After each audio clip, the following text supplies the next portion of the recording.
collaboration. And this is an opportunity which we have to seize, and I think we will. With this, I wish the conference all the best, and again thank all the esteemed speakers for agreeing to come and sharpen our knowledge about geophysics and its application in the field of extraction of minerals, petroleum, and coal. Thank you very much. Thank you very much, sir, for your kind words and addressing the session. Sai, thanks a please. lot, sir, for your remarks. Your phrase, "I bow my head," has really redefined the definition of humbleness for me. I find no words to extend my gratitude towards you, sir. Thanks a lot. I think it is the time to introduce myself and my network problem struck friend. So I am Sai Singham Jena, and she is Anuradha Kumari. We both are third semester students of the course Integrated MTech in Applied Geophysics. Let me introduce the three major pillars who have invested a lot of their time and efforts in designing today's event. Professor S.K. Pal sir, the convener of this event, Professor G.S. Rao sir, and Professor Mohit Agrawal. Thanks a lot for availing such an opportunity for us students to sit in such a knowledge enhancing event. So let's begin our event. I would like to call Professor G.S. Rao sir to introduce our honorable guest, who is going to enlighten us with the topic Marine Geophysical Research in India, Past, Present, and Future. Over to you, G.S. Rao sir. Thank you, Sai. Good morning to one and all. It's my great pleasure to introduce Professor K.S. Krishna, one of the eminent scientists in the field of marine geophysics. He is known for the studies on the evolution of Indian Ocean and continental margins of India. He completed his master's degree in geophysics from Andhra University in 1982 and PhD from the same university in 1996. He started his career as a seismologist at the Geophysical Servicing, a subsidiary of Texas Instruments, and subsequently he joined in the National Institute of Oceanography as a scientist B, and where he holds the post of chief scientist since 2009, and now currently is heading the Department Center for Earth, Ocean, and Atmospheric Sciences, University of Hyderabad. He has published more than 100 papers in the national and international journals, and he has received all the awards from the reputed awards in the National Science of Academies, and I will quote very few of them here because of lack of time. He is elected as a fellow of all the three major national Indian Science Academies: Indian National Science Academy, Indian Academy of Sciences, and National Academy of Sciences in India. And he also received the most prestigious Shanti Swarup Bhatnagar Award for his contributions in the Earth, Atmospheric, Ocean Sciences in 2001. And Professor Krishna also received the Royal Society of London Fellowship and INSA Royal Society Fellowship in 1999 and the International Fellowship in 2008. And apart from this, he also received the National Geoscience Award from the Ministry of Mines and the Ani Talwani Memorial Prize from the Indian Geophysical Union in 2013. And he also received J.C. Bose National Fellowship from the Department of Science and Technology in 2012. With these few words, I would like to request Professor K.S. Krishna to enlighten us on in the field of marine geophysics. Thank you, sir. Thank you, Dr. Srinivas Rao. I will be sharing the presentation. I think the presentation is visible. Yes, sir. Yes, sir, it is visible. Yeah. So I thank the director, Professor Rajesh Shekhar, and Professor Khan, head of the department, and faculty members, other speakers of this occasion, research scholars and students. I specifically thank the organizing committee for inviting me to deliver a talk on a topic covering the long period of research. Then I decided to narrate the story of development of the marine geophysical research in India for the last 4.5 decades, how it has been started, how it has been grew, and then at what stage we are currently. So these are the things I wanted to discuss in this 30 minutes presentation. And hopefully I'll be communicating to the youngsters, whoever are hearing this lecture, and also they will look at the challenges ahead in the field of marine geophysics. Currently, I'm working at Center for Earth, Ocean, Atmospheric Sciences, University of Hyderabad. And prior to this assignment, I was at National Institute of Oceanography in different capacities for more than 33 years, and then worked on various problems of the Indian Ocean, including the continental margins, deep ocean basins, and seismic ridges, and so on. But my emphasis was to understand particularly the structure and tectonics of a specific geological feature for particular understanding its evolution. That was my specialization. And how to move ahead to the next slide. So with the arrow button, you can move it. Yeah, with the arrow button, it's not moving. Keyboard button, sir, keyboard button, arrow. Keyboard arrow up and down. Yeah, I'm trying that only. No, on your keyboard, computer keyboard. No, on keyboard only. Legend send me though. On keyboard only, I'm trying. Up, push the page down button, Dr. Krishna, sometimes it doesn't work. So what you do is, rather than in full screen mode, you come to normal mode and then use this. You use them up and down. Okay. Sometimes on full screen it doesn't work. Okay, I'll do that. Sir, once you click, sir, on the screen, and then it may work. Just you click with the mouse. Yeah, it's not happening. Okay. Maybe something. There's a problem, sir. Full screen. Please press escape and then. So what I'll do is, I think probably this may be the better. Yes, sir. This is okay? Yes, sir. Yes, sir. It's okay. Just check whether it is going up and down. Yeah. Yeah, go ahead. Okay. Yes, in this mode, I am able to move the slides.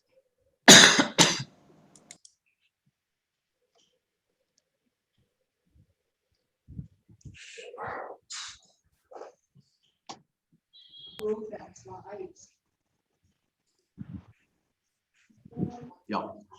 So this is a slide I wanted to show the global distribution of the land masses and oceans in the present geological time. So we all know that the distribution of these land masses and ocean bodies were not the same in the geological past, and also will not be the same in the future. So they are keep on changing on the planet Earth. But another interesting thing one can understand from this is the distinctive age group rocks present on the planet Earth. Much older age rocks are found on the continents reaching to 4 billion years.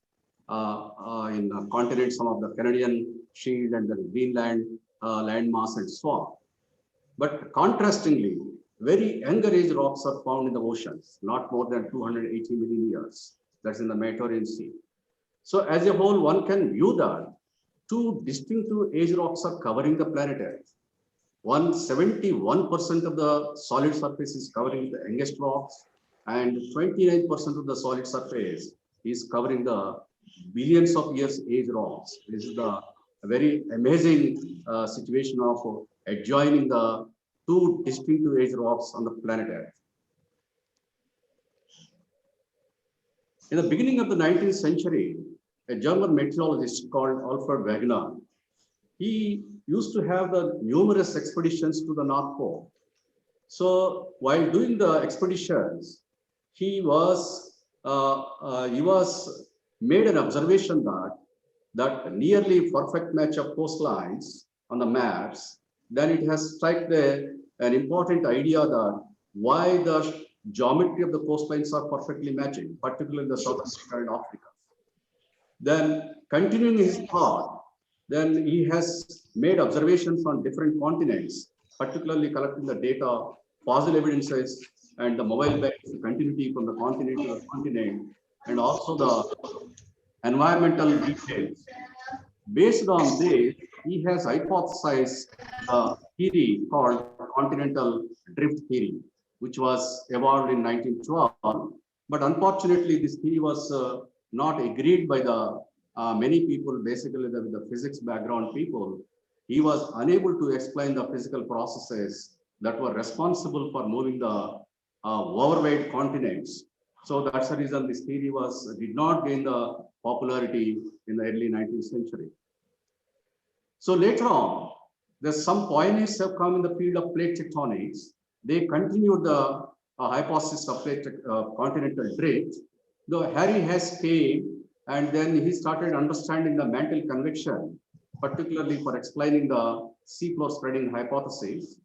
And then subsequently, there are two British scientists, Wine and Matthews, have carried out some magnetic investigations across the Carlsberg region, the Indian Ocean.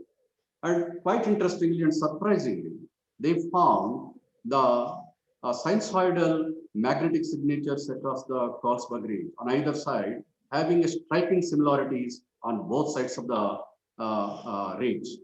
Then they went on interpreting this data in terms of the fast magnetic fields of the Earth. So then they derived that the Earth's magnetic field, whatever is prevailed today, is not the same in the past, and also it's a keep on changing. That has been recorded in the oceanic rocks. So that's a quite interesting discovery, the recording of the fast Earth's magnetic field in oceanic rocks. And later on, these magnetic signatures were used particularly for dating of the oceanic rocks in the oceans. Then subsequently, Tuzo Wilson has come. He has discovered the existence of the transform fault between the spreading centers in mid-ocean plate system, and also found the existence of the fixed hotspots in the lower mantle. And then later on, the Don McKenzie from the Cambridge University came out with a hypothesis that the presence of two distinct layers in the mantle, and they are in differential motions. Rather, asthenosphere is facilitating for the lithosphere to move horizontally at a different speed. So these are the four major observations from the pioneers of the plate tectonics led to establish the plate tectonics theory. So almost a decade later, the Jason Morgan has come out with a classical hotspot model for explaining the upwelling of melted mantle material from the core mantle boundary through a quasi-cylindrical structure. So one can see in the diagram left side, how the melted material is coming in different shapes and different forms, finally reaching the surface of the Earth. We all know that when it comes to the surface of the Earth, the lithospheres are moving horizontally in different directions. They will capture this material and form the linear seismic ridges. So today, the distribution of these volcanic emplacements in the form of continental plate basalts and also the seismic ridges, volcanic islands, and so on, we can see global distribution here. Particularly with reference to the Indian subcontinent, we can see the Deccan traps were formed by the Reunion hotspot when it was initiated in the form of continental plate basalts, and then later on it entered into the ocean, particularly the Arabian Sea, for forming the Chagos-Laccadive Ridge, and then gone to the African plate where this Reunion Island is existing. On the eastern side, too, we have the traps, but in different geometry, different dimension. That is the Raj Mahal traps and Salhat traps. They were emplaced by the Kerguelen hotspot, and then subsequently it has emplaced different kind of structures like parts of the Kerguelen Plateau and the Broken Ridge, 19th Ridge, and so on. And the current location of the Kerguelen Plateau one can see on the Antarctica plate, somewhere near the 55 degrees south latitude. So when these hypotheses were formulating, actually, that prior to the formulating of this hypothesis, the geologist's view on planet Earth was totally different. These two hypotheses, particularly plate tectonics and mantle flow models, have changed the complete perspective of the essence community of the world. So, particularly for understanding the dynamics of the planet Earth. Then, during the same periods when these hypotheses were formulating, oceanographers, global oceanographers, felt that the Indian Ocean information was not enough to understand how the ocean was evolved from the discipline, from the perspective of different disciplines, from the physics, biology, chemistry, geology, and geophysics. And also they found the Indian Ocean has got a specific characters. The characters, what is that characters comparing to the Atlantic and Pacific Ocean? The northern boundary of the Indian Ocean is completely bounded by the continents, which is not the case for the Atlantic Ocean and the Pacific Ocean. And also this ocean is facilitating for the seasonal reversals of the prevailing winds. And also the particularly the North Indian Ocean is experiencing the systematic two monsoons happening annually, that is southwest monsoon and northeast monsoon. These are the very unique characteristics that the Indian Ocean possesses. Elsewhere in Atlantic Ocean, Pacific Ocean, they were not observed. So these unique characters have drawn the attention of the global oceanographers to launch some of the fundamental experiments in the Indian Ocean to generate some basic features of the Indian Ocean. There were 14 countries have come together and deployed 45 research vessels for collecting various parameters, starting from the oceanographic data, physical oceanography, chemical oceanography data, and biological data, and then geological and geophysical data. So one of the major outcomes from the point of geology and geophysics is providing the morphological map of the Indian Ocean. So left side, one can see that the pairs Hazen and Thor, they have prepared the morphology of the Indian Ocean map. You see that Mary Thor, the woman, is working on the physiographic diagram of the Indian Ocean just by looking at the echograms, that water depth echograms. By looking at cartography, she was preparing the Indian Ocean map. One can see that, if not detailed, but the basic features have been mapped in 1965 itself.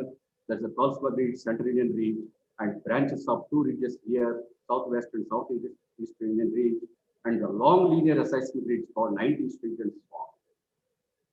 But with the addition of almost 35 to 40 years of data, what is the present morphological bathymetry map of the Indian Ocean stays present, but not much difference. Maybe about 25 to 30% more details have been added, but the basic picture has been remained what was developed during with the data of the Indian Ocean expeditions, International Indian Ocean expedition.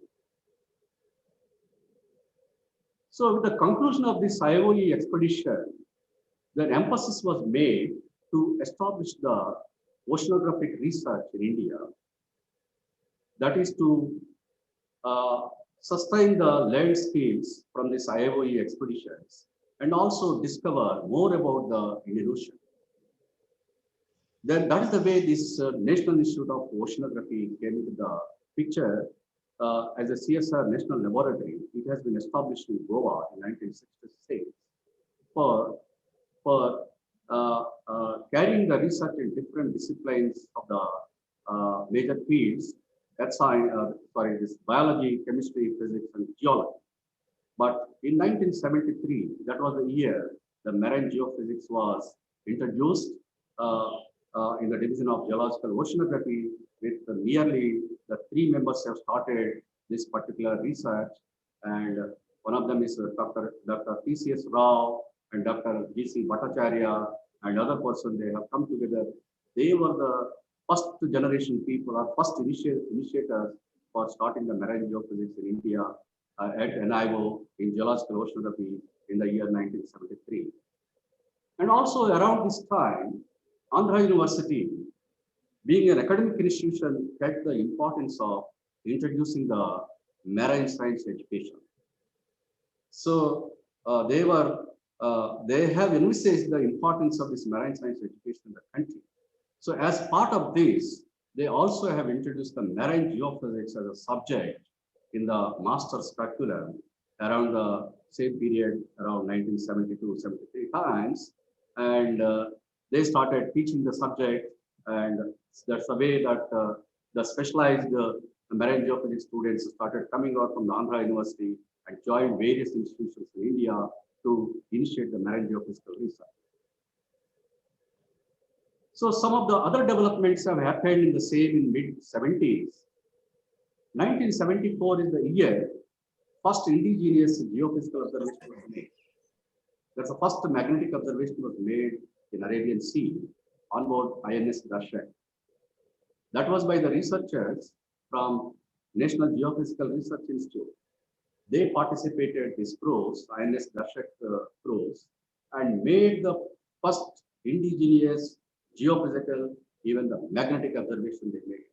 So that is the credit goes to the researchers who participated from the NGRI. In a year later, 1975, Oil and Natural Gas Corporation has commissioned the first fully equipped research vessel, MV Anvesha, along with even the seismic system with the 48 channels. And they deployed this vessel in the Arabian Sea to acquire the seismic reflection data on a regional scale all along the western margin of India. So they are called RE profiles. Even today, those data sets are available, and we have worked out RE profiles and then published a couple of papers. Myself and my colleague Dr. Jagdeo, who is there, we all worked together on this first data set of the MV Anvesha and published very fundamental papers were brought out from this data set, and they have been highly cited. At this juncture, every person has the importance of publishing the marine geophysical research in India, particularly for understanding the evolutionary models of the Indian Ocean lithosphere, and also for inputting the important constraints for various branches of geology. He is none other than the Padma Shri Dr. H.N. Siddiqui, being a geology background, realized the importance of establishing the marine geophysics in India. He realized that both the subjects have to go together. No subject can alone stand, geology or marine geophysics or marine geology. So then he has developed a team of highly enthusiastic and passionate team at NIO for carrying the experiments on different research vessels, RV Gaveshini and ORV Sagarkanya, and many more chartered vessels for carrying the experiments in the Central Indian Ocean and on the continental margins, more precisely on the Western continental margin, and so on.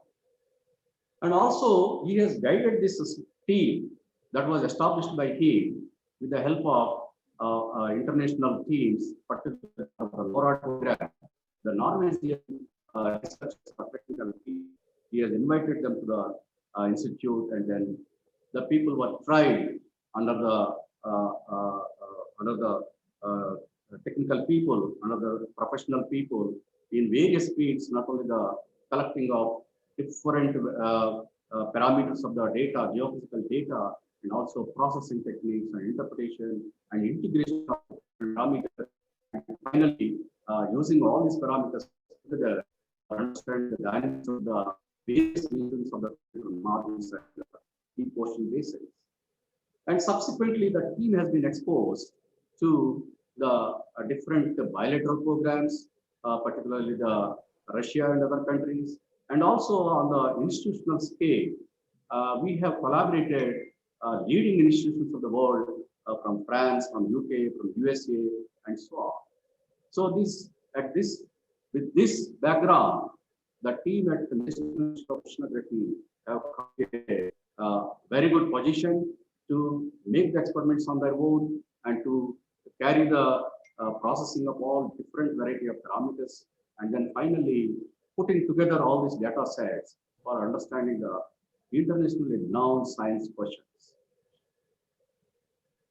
I mentioned here some of the noteworthy studies. Of course, we have carried out numerous questions we have addressed, but I wanted to mention here only the noteworthy studies which have been highly regarded internationally. So the first one is mapping analysis of unusual plate tectonic features like paleopropagators in the Arabian and Eastern Somali basins. And the second one is determining the much debated nature of the crust in the Lakshmi Basin of the Eastern Arabian Sea. and establishing two-phase continental breakup process for explaining the splits between Greater India and Eastern Antarctica, unraveling the onset timing of Bengal and segmentation in the Bay of Bengal, understanding the Indian plate breakup process in the Indian Ocean, inferring new insights on interactions between the spreading segments and the Caribbean mantle, and determining the onset timing for opening up the deep Andaman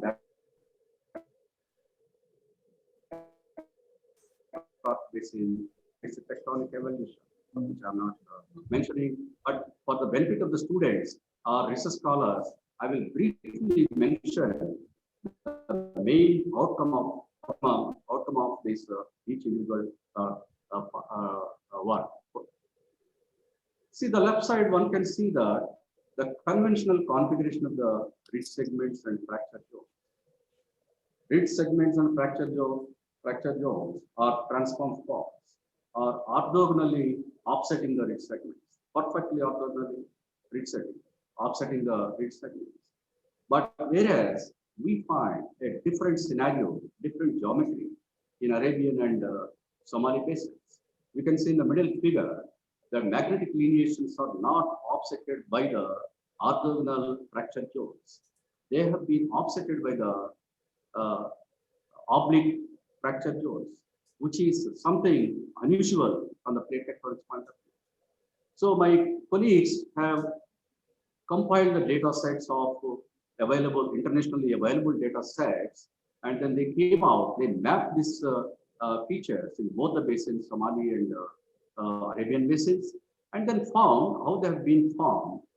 There was a specific tectonic setting was existing when both the basins were evolving, Arabian basin and Somali basins. What was the specific tectonic setting? It was when they were forming, the Indian plate motion was suddenly fall down. It has been come down. And also, it's not the only one constraint or only one process has contributed to this. There is the overlapping of spreading centers at the mid-ocean ridges, and also the high asymmetric spreadings on both the plates, the Indian plate and then African plate, altogether, particularly during the period 63 to 43 million years, for about 20 million years period, led to kind of unusual spreading process in both Arabian and Somali basins. This is another interesting problem we addressed is the nature of the crust in the Lakshmi Basin on western margin of India. On the left diagram, we can see that Lakshmi Basin, where it is existing between the Lakshmi Ridge and western margin of India, for a quite long time, researchers have investigated to know the exact nature of the continent, exact nature of the crustal rocks. It went on with the conflicting ideas that both the natures, oceanic rocks, oceanic nature, and continental nature, and so on. Then with the addition of so many data sets from ONGC, from NIO, from other organizations, and also the satellite gravity data, and so on, we found very interesting things that within the Lakshmi Basin itself, seismic data and gravity data have the inverse relations. When we look at the seismic data, the depth of the basement is keep on shallowing from north to south. So in the sense, depth of the basement is reducing towards the south, but whereas gravity data is showing signatures in opposite side, showing the, instead of showing high gravity anomaly, started showing regional low gravity anomaly. So that's clearly representing the thickness of the crust towards the south of Lakshmi Basin. And also the right side, we can see the gravity model generated under the constraints of seismic data. So we can see that the thickness of the crust within the Lakshmi Basin is little thicker than the oceanic crust here on the west of the Lakshmi Ridge here. It is a typical oceanic crust found about 6 to 7 kilometers thick, and a very thick Lakshmi Ridge, continental nature Lakshmi Ridge. And the Lakshmi Basin, we found almost 14 kilometers thick stretched continental crust, which is producing the gravity high. And also we can see the seismic data. And we compared with the hypothetical model, general schematic model, how this margin has been evolved. we can see the stretch of the continental crust for a longer distance, 300 to 400 kilometers, and then there is a rise, then oceanic crust starts. So this is a typical typical passive volcanic margin. One can see that here. So using all these observations, we interpreted that the Lakshmi Basin is underlined by the highly stretched continental crust. And then coming to the eastern side, hello? Yeah, coming to the eastern side, we have examined the different geophysical parameters along the eastern. Hello, someone wanted to say something? Sir, please continue. Yeah. So on the eastern margin of India, so we have analyzed the different geophysical parameters along the eastern margin of India, and also in the Bangladesh region, particularly in the Rajmal Traps and Hat Traps region, to understand the continuity of the oceanic rocks, oceanic crust into the beneath the landmass, and also to know the any breakup related or any breakup existing at the time of emplacement of the Rajmal Traps and Hat Traps. Quite interestingly, we derived the continental boundary using seismic reflection data, gravity, and magnetic. This continental ocean boundary is continuing from the eastern margin of India, nearly from Sri Lanka to the almost Mahanadi Basin, just to parallel the coastline. But at the Mahanadi Basin, instead of paralleling the Bangladesh coastline, it is entering into the Bangladesh, close to the Rajmal Traps, and following the Shillong Plateau over here. So this has given an interpretation that there was a continental breakup over here at something around 120 million years. This is related to the second breakup between the Greater India and East Antarctica. And also based on the sediment strata information and so on, we found at the 23 million years ago, the situation was the Proto-Bay of Bengal was existing in place of most part of the Bangladesh over here. So then later on, at the present situation, all this Proto-Bay of Bengal was deposited by the sediments discharged by the river systems Ganges and Brahmaputra, and that's the way this Bangladesh, most part of the Bangladesh has been formed at the present situation. But prior to the 23 million years, it was not the situation, it was totally a different situation we found. This is another thing to identify the ages for the Bengal fan sedimentation, Bengal fan sedimentation in the bay. We all know that on either side of the Indian mainland, there are two sedimentary fans are existing. One is the Ganges fan, another one is the Bengal fan. Both fans are extending, particularly the Bengal fan is extending even beyond the equator and going up to the 7 degrees south latitude. So prior to the onset of this Ganges and Brahmaputra sediment depositions, we know that the peninsular rivers were discharging the sediments, and then later on, Ganges and Brahmaputra rivers have dominated for their discharges to the Bay of Bengal. So that means we have the two different sediment strata are existing in the Bay of Bengal. One is prior to the Bengal fan depositions, peninsular river depositions, and then later on, the Himalayan rivers, particularly the Ganges and Brahmaputra river depositions. So that means there must be a unique and important interfaces existing between the two sediment stratas, and we try to identify that sediment strata, the interface between the two sediment stratas using the high quality seismic reflection data. So a few of the images I'm presenting here along with the drill wells for assigning the ages to that interface. We can see that the blue line is separating the two pattern of the sediment depositions. So below the blue line, these were the sediments discharged by the peninsular river systems, and above the blue line, these sediments were discharged by the Himalayan river systems. Using the chronology of the drill well, we identified this is the 23 million years is interface. So that means that is the way we assigned the onset timing for the Bengal fan sedimentation at 23 million years. And also in the right side diagram, we have shown the sediment rate depositions in the Bay of Bengal for the last 80 million years.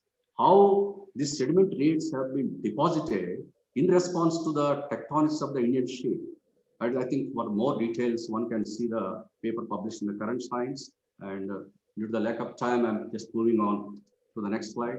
There's another important problem we addressed is we all know that there is an Indo-Australian plate is existing, but currently this Indo-Australian plate is undergoing undergoing to the breakup into three subplates, that is Indian plate, Australian plate, and Capricorn plate.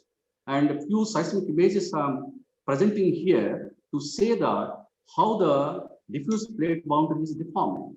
See, one of the slide over here, right side top, we can see the basement along the sediment completely deformed in terms of reverse faults.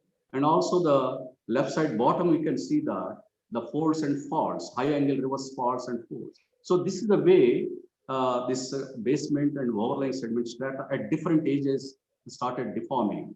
Quite interestingly, this entire region is associated with the high magnitude earthquakes. So these are some examples.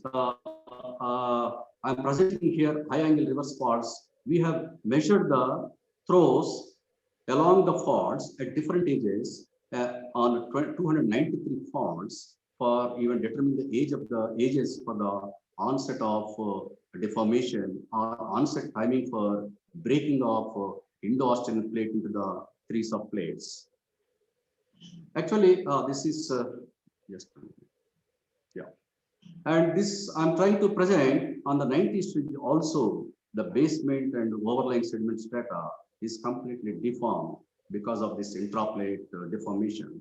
So two sections I'm presenting at various latitudes. One can see that the consisting of the deformed blocks, crustal blocks, and also on the surfacial, this is the multi-beam data, shows the surfacial extension of the faults and so on. So what one can see that the lithosphere, part of the lithosphere from the Chagos-Lakadi Ridge and to the Sunda subduction zone across the 90s range is completely deforming, associated with the seismicity and leading to the breakup of Indo-Australian plate into the three plates. This is the Indian plate, and this is the Australian plate, and this is the Capricorn plate with the very highly diffusive plate boundary. So finally, there was a conflicting views from the two different research teams from globally. So particularly for the timing of the plate breakup, when it has started. So what has happened is, seismic stratigraphy people, they found based on the foldings, they said this deformation has started something around 7.5 to 8 million years. But whereas the team working on the plate reconstruction analysis using the magnetic lineations of the most part of the Indian Ocean, they came out with a timing of 20 million years for onset of this diffuse plate boundary in the Indian Ocean. So this conflict was going on for more than a decade. At that juncture, we have introduced a different concept, different approach to resolve this problem. What we have done is, we have identified in our regional seismic profiles 293 high-angle reverse faults. All these reverse faults, we have, along all these reverse faults, we have measured the throws at different timings or different levels, and then we found 12% of the total faults, or 293 faults, were active even prior to the 8 million years. They started something around 15.4 million years onwards, and the remaining 88% faults have started at 8 million years. So this particular research has resolved this issue, and then subsequently no team has come out or discussing or maybe telling this the timing of the onset of intraplate deformation in the Indian Ocean is still not resolved. So globally, all the teams have accepted these results, and now they are further continuing their research, considering these ages. So this is another important study we have carried out on the 19th range. There was an international team participated for carrying the multi-beam data and the seismic reflection data, and also to collect the basement rocks at different locations all along the almost 5,000 kilometers long seismic regions. But I'm going to present some interesting results here. One can see in the middle diagram, see there are 4 profiles I have shown here. There are two profiles in the Central Indian Basin, one profile on the 90 stream and one profile in the Wharton Basin. So the profiles from the basin, I have used the magnetic lineations for representing the age of the oceanic lithosphere. But on the 90 stream, I have used the ages from the DSDP and ODP drill sites for representing the age of the volcanic rocks. So I have taken the time period for 77 to 43 million years. This was the time period most part of the 90 stream has been formed. So when I presented over here for 77 to 43 million years, the 90 degrees span from 30 degrees south to almost 8 degrees north at the rate of 118 kilometers per million year. That is the rate of volcanic emplacement it took place. When I look at the oceanic basins, at what rate oceanic lithosphere was accreted? It was accreted at the rate of 55 kilometers per million year. So it's quite interesting when the lithosphere was evolving at a rate of 55 kilometers per million year, how the 90 history has been recorded, the rate of volcanic emplacements at the rate of 118 million years. So then various hypotheses we have invoked to explain this anomalous observation. Then we came out that Indian plate was under the absolute plate motion besides the relative plate motion. That absolute plate motion was causing this high rate of volcanic emplacement on the 90 stream. Also, it was creating a space for expansion of the Antarctica lithospheric plate. And this is another study by my colleagues in the Andaman Sea. We were not exactly knowing what is the timing of the onset of the back arc basin. So they have examined the various parameters, including the earthquake information, and they came out. This Andaman Sea started somewhere in middle Miocene, but true seafloor study started only 4 million years ago. And also they found that how it has been connected with the existing plate boundaries in the north and in the south, and serving as a plate boundary between the two plates, Burmese and some other Philippines plate or something.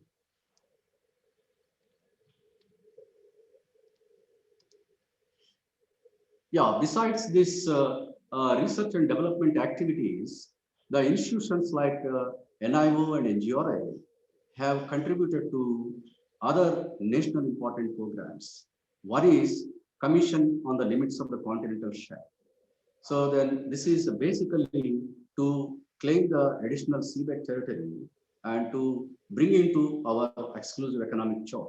We all know that our exclusive economic zone is existing at 200 nautical miles. We are in the process of defending our cases at the United Nations to take this boundary to the further offshore regions to get more seabed territory. Obviously, we know that the additional seabed territory will give us many more economic benefits to our country. And also the future energy front, both institutions are involved in different rifted basins on the eastern margin of India and western margin of India for exploration of the gas hydrates. So it's going on in the Krishna Godavari Basin, Mahanadi Basin, and also the Mannar Basin and so on, where the research institutions, NIO and NGRA are extensively involved. Also, under the NGSP program, ONGC and Oil India Limited also involved in this new energy exploration studies. We all know that many universities and institutions in India were involved in carrying the marine geophysical investigations, but NIO remained as the forefront institution because of various reasons. One is because of the facilities of data acquisition and the large team was existing in NIO for carrying the marine geophysical research and so on. So that's the reason the institute became not only the center of excellence in the field of marine geophysics, even it's a well-recognized institution among the Indian Ocean research institutions globally. Okay, it has been recognized very well from the many advanced countries, and they came to know that the outstanding research is being carried out at National Institute of Oceanography, particularly related to the Indian Ocean. So currently, what we are doing is, so there is a team working at National Institute of Oceanography and also at NRI. They have intensified their studies for exploration of gas hydrates, even going much beyond to the probably the estimations and beyond. And also from the R&D point of view, what we have done is, basing on our previous results, we started compiling the data sets of the Indian Shield, Bangladesh, and offshore Bengal Basin for understanding the structural configuration.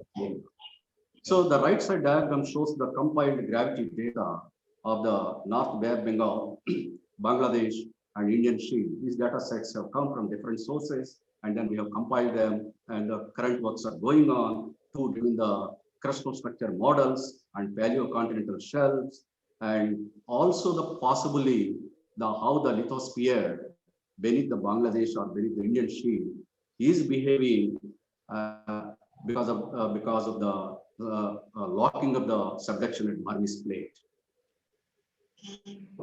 So it's going on very well, the research, but what has happened is the first generation of marine geophysicists have retired superannuated, and then the issues have started, and they did not get the situation to pass on the expertise developed and also the knowledge developed because of various reasons. So then IITS has developed between the two generation groups. This has happened largely lessening of manpower recruitments and also the lack of wisdom in sustained development, marine geophysical research. These are the two important reasons that cut down the very well developed marine geophysical research in India. So on the whole, I want to say that the marine geophysical research in India has witnessed continuous growth from 1980 onwards in the first phase, but now it is a great challenge to the present generation to sustain all the developed skills and expertise and to learn new developments and technologies in order to scale new peaks in the field of marine geophysics. How we can achieve this? This can achieve with the recruitment of very fascinating and enthusiastic students. It's not that we have to see the enthusiasm in the students, whether they are having the fascination towards this marine geophysics or having the fascination to take this subject to the new peaks and having the fascination to compete with the more advanced countries. And there are exciting scientific problems still awaiting for the new generation. So there are few problems I am indicating here. One is the low gravity anomaly associated with the 85 stage, being a high relief volcanic range.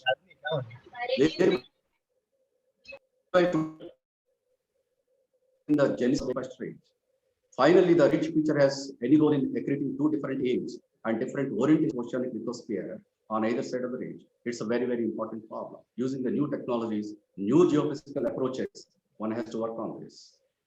And the second important problem we are finding is during the second phase of continental breakup, a microcontinent called Elan Bank separated from the greater India. But its a breakaway location from the eastern margin of India is not yet clearly known. This is also an important scientific problem. And the third important problem on the western margin of India is nature of the crust beneath the Lakshmi and Lakshmi basins.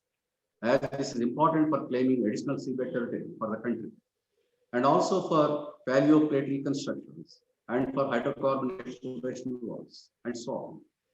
So once these new understandings are generated, they are expected to bring out more certainty on continuity of attenuated continental rocks into the offshore regions and presence of oceanic rocks beneath the land masses, continental assemblies, and role of Bengal fan sediments in transforming the gravity fields and so on.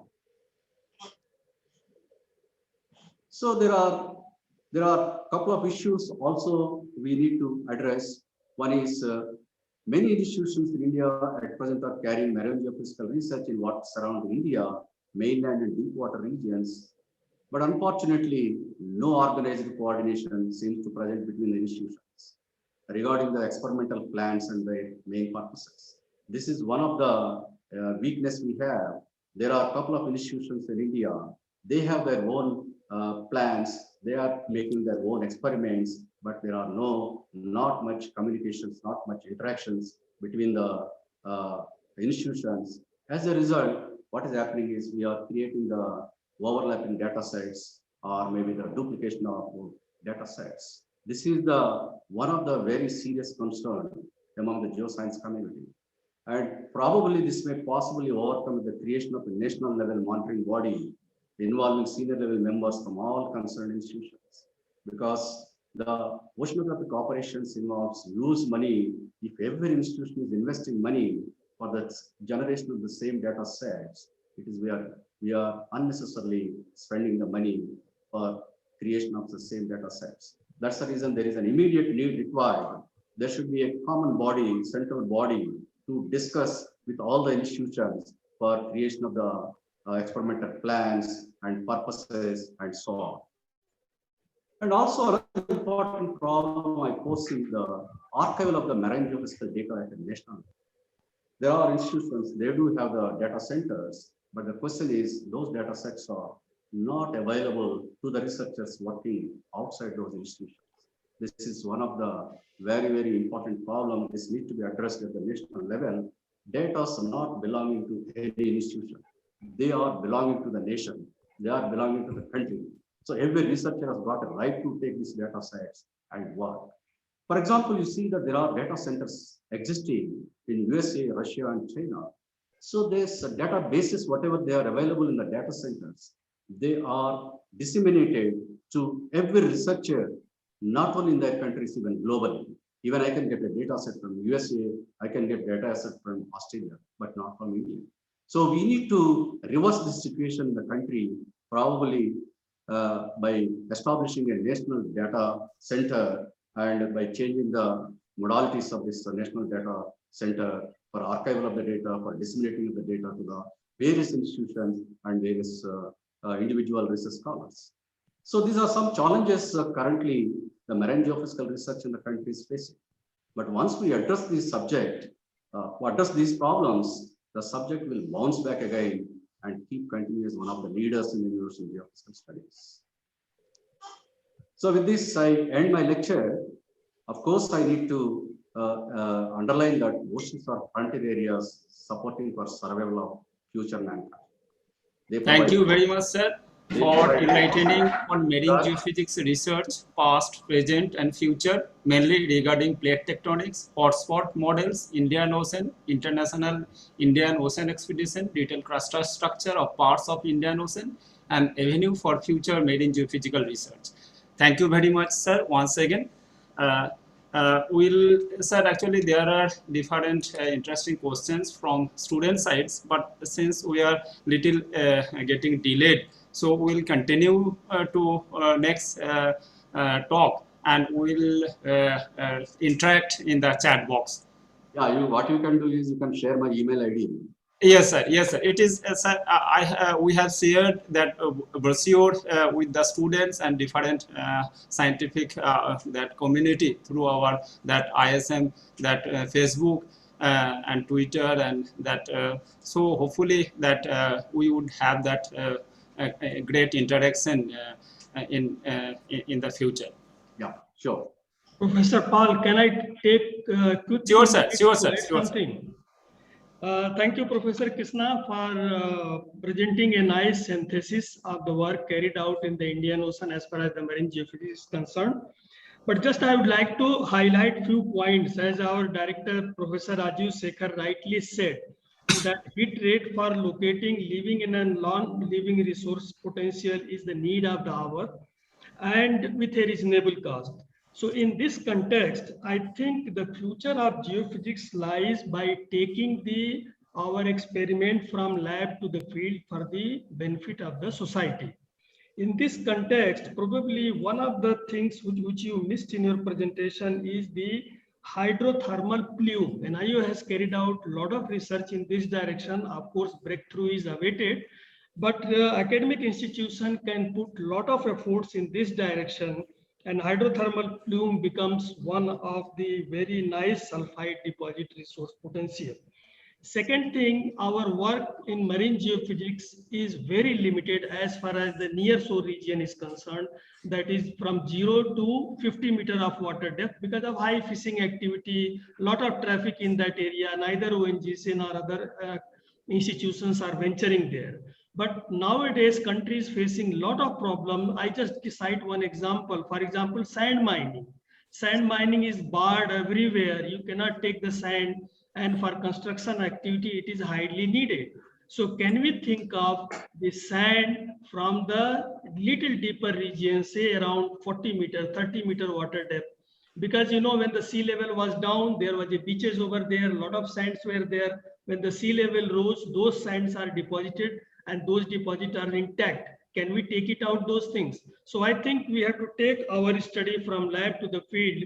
An academic institution in this direction can play a vital role in collaboration with the research institution. Thank you very much. Yeah, I just want to add one point here. This whole presentation is coming in the form of editorial in current science journal shortly.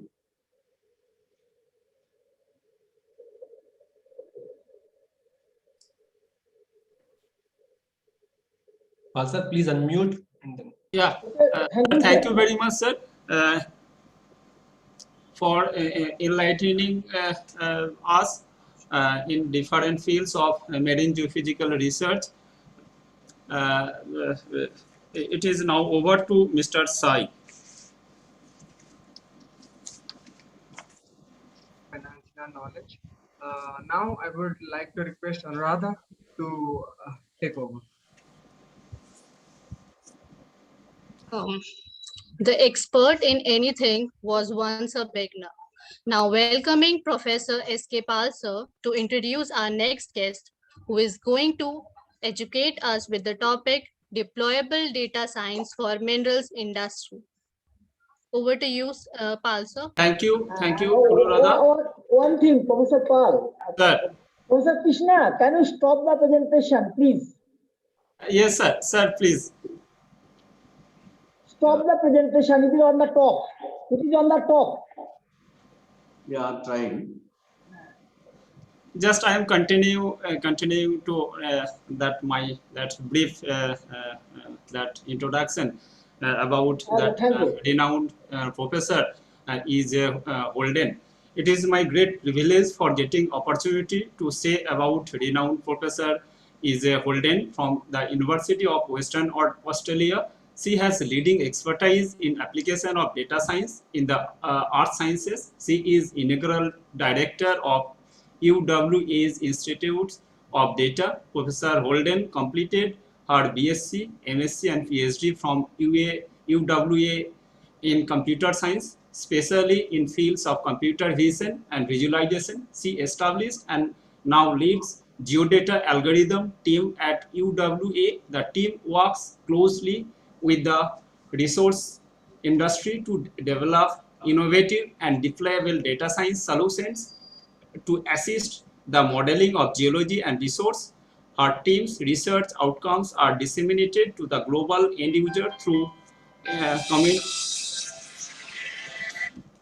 commercialization of CET grid analysis and CET porphyry detection extension for skewing Oasis monas and televiewer image analysis methods in the image and structure interpretation workspace for ALTA's WhaleCat. The team's research also resulted into industry-driven patents on machine-assisted drill hole data interpretation methods. She currently leads a major industry-funded research engagement named UWA Rio Tinto Iron Ore Data Fusion Projects.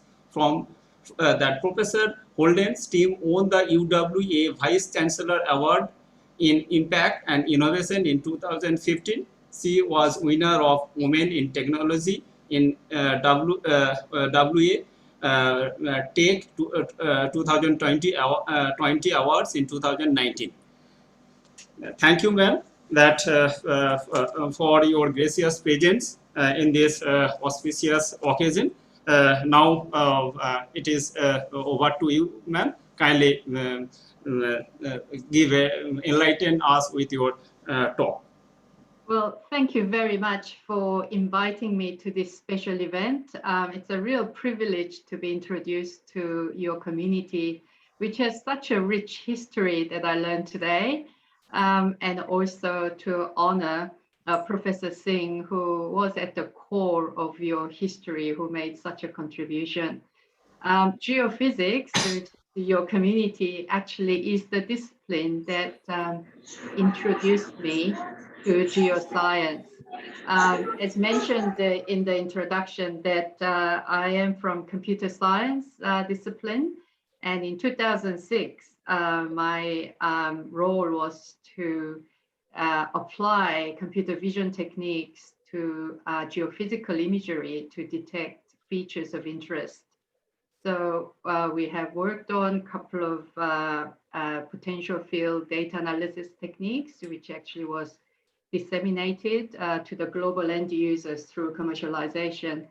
But in the last 7-8 years, my team has been predominantly funded through mining industry to really build a data fusion the data fusion methods and tools to deploy it to industry practice.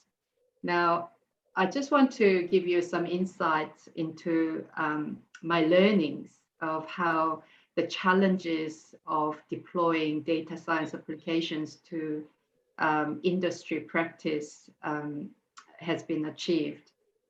So if we are talking about data that is used by the resource industry in general, but in terms of understanding geology, we use lots of different data sets.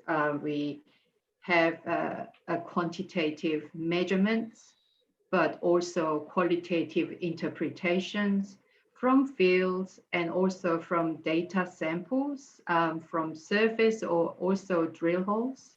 And also we collect lots of data, especially like geophysics, to remotely sense the physical properties from the ground, in the airborne, or also from the drill holes as well.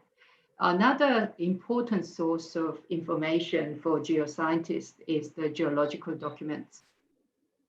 Now, all of these structured data, which is structured data means like a spreadsheet, but the unstructured data, which is the text, like a geological document, all of these different types of data sets are used by geoscientists to help them to make decisions. So if you're an explorer, your decision might be where to drill your hole next, or when to actually stop your exploration projects, and so on. Now, this type of from data, what we are doing is extracting information. For example, if you have a spectral data set and extracting mineralogy or interpreting mineralogy out of it, then this mineralogy logging is actually information that you extracted from spectral data, but it's also a refined form of data itself. Now, the knowledge, on the other hand, is slightly different. It's more about concepts. It's a collective information that are often specific to the field of expertise, in this case, geology.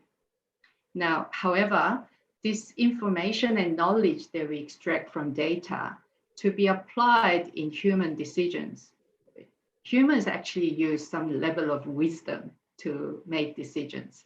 So what we're actually seeing here is that data contributing to human decisions, where the information, knowledge, but also human wisdom comes to a play. Now, if you look at geology, I understand that the geophysics actually is interesting field of research, but geological interpretation of geophysics is critical in understanding our subsurface. So if you look at the geological reasoning, that is succinctly put by Freudman, we are in a situation where we have a lot of data And some of these data are sparse, and we never really have enough data to have a clear, definite answer about our subsurface. And in this process of interpretation, really interpreters are filling the gaps in our knowledge, and with a reasonable assumption that we hope will be subsequently confirmed. So as some of you may have been exposed to this uncertainty of geophysical data interpretation, a very famous work, which is very earlier work in 2005 by Claire Bond, but she has subsequently published a lot of other works about the uncertainty in seismic interpretation, and where the large number of seismic interpreters were given seismic data and asked to detect the major structures and also tectonic settings. And only less than 25% of interpreters identified them correctly. Now, more closer to home, I had a PhD student who graduated quite a few years ago now. Yasnanthan Sivaraja has worked on magnetic data interpretation uncertainty. What he's done is Yasu used the eye tracker as well as the electroencephalography to collect the physiological responses of how magnetic data interpreters are detecting targets and how they observe the maps. Now, there are quite a few publications that actually describes this study outcomes.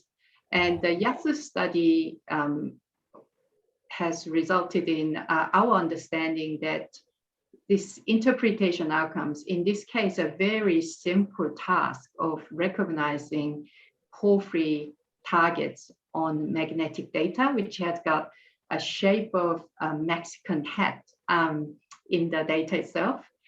And this type of very simple pattern recognition task was highly variable across interpreters, as well as within individual, depending on when they're actually looking at the data. So these type of uncertainty analysis studies show that humans need help. We are not really always consistently good at target detection.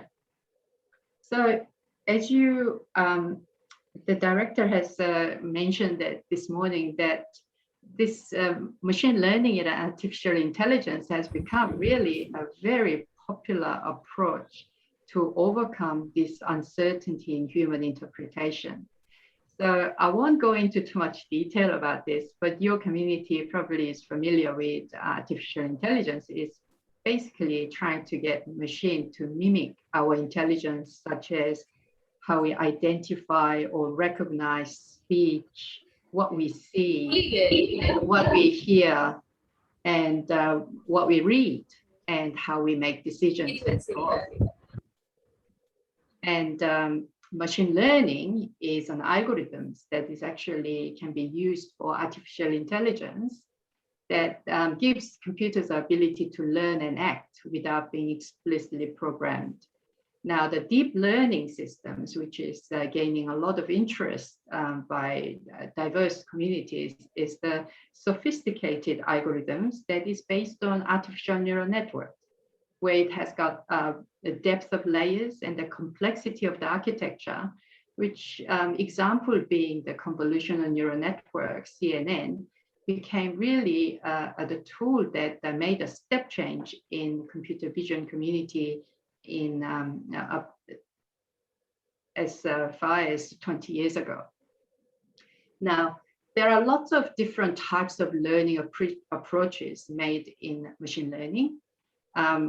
We have a supervised learning approaches where actually needs label data. For example, I used the example of spectral data, and the label being a mineralogy that you are actually associating with that signature of spectra. Or we can have unsupervised learning where you don't need the label data, you're just comparing the feature similarities to group or cluster the similar data sets. Now, in geoscience, the most typically used approaches are supervised learning and unsupervised learning. Now, supervised learning, which actually leads to a classification tasks, and where we classify unseen samples into a known class. Now, the clustering, which uses unsupervised learning, that we can actually group sample data based on their patterns or similarities. Now, we have seen many applications of this machine learning and in our geoscience literatures, where it's used to identify mineralogy, lithology, stratigraphy, structures, and so on. Now, however, even though we see all these applications published in academic literatures, deploying these machine learning systems into actual hands of industry practitioners to use them is actually quite a different level of discussion required. Now, to deploy data science applications, which may be using machine learning or even just using other image analysis techniques or statistical learning technique, we really need to look at what are the challenges that we are faced with and how far we can address them. Now, for human interpreters, this interpretation task, as I mentioned before about uncertainties of interpretation outcomes, geology is so complex and variable, and it is a complex task. That's why the outputs are so variable and uncertain. Now, the data sparsity is something that we need to consider as well. Now, sparsity, we're talking about a resource. Let's just consider a resource development, the resource evaluation stage of mining workflow, where we have 50 by 50 meter grids of drill holes, where each drill hole has got about 8 centimeter diameter. Now, if you think about it, what you are covering in underground subsurface is really through these boreholes. In this data-rich environment, we are dealing with 0.002% of the area being covered. So the sparsity of the data distribution is really a problem for interpreters, where you have to use your presuppositions and biases to play a role in making assumptions. Now, another thing that you need to be aware of is the uncertainty of the data that you are using for interpretation. So if it's a drive, or it has got lots of different processing steps has been applied, that actually has got quite a large degree of, high degree of uncertainty. Now, integrating the data that come from different modalities like geophysics, geochemistry, and the geological observation.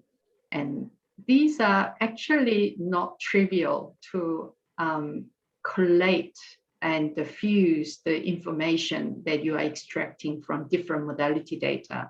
And especially if these data are collected at different sampling resolutions. I just want to comment here that, looking at, for example, a fold geometry on the surface, and when you actually drill a hole and collect the televiewer imagery down the hole, the parasitic faults that you see on the televiewer images actually has to be somehow linked to the surface fold geometry that you see. These crossing scales is actually a very important research topics that we need to address. And so let's assume that these are some examples of challenges faced by the human interpreters.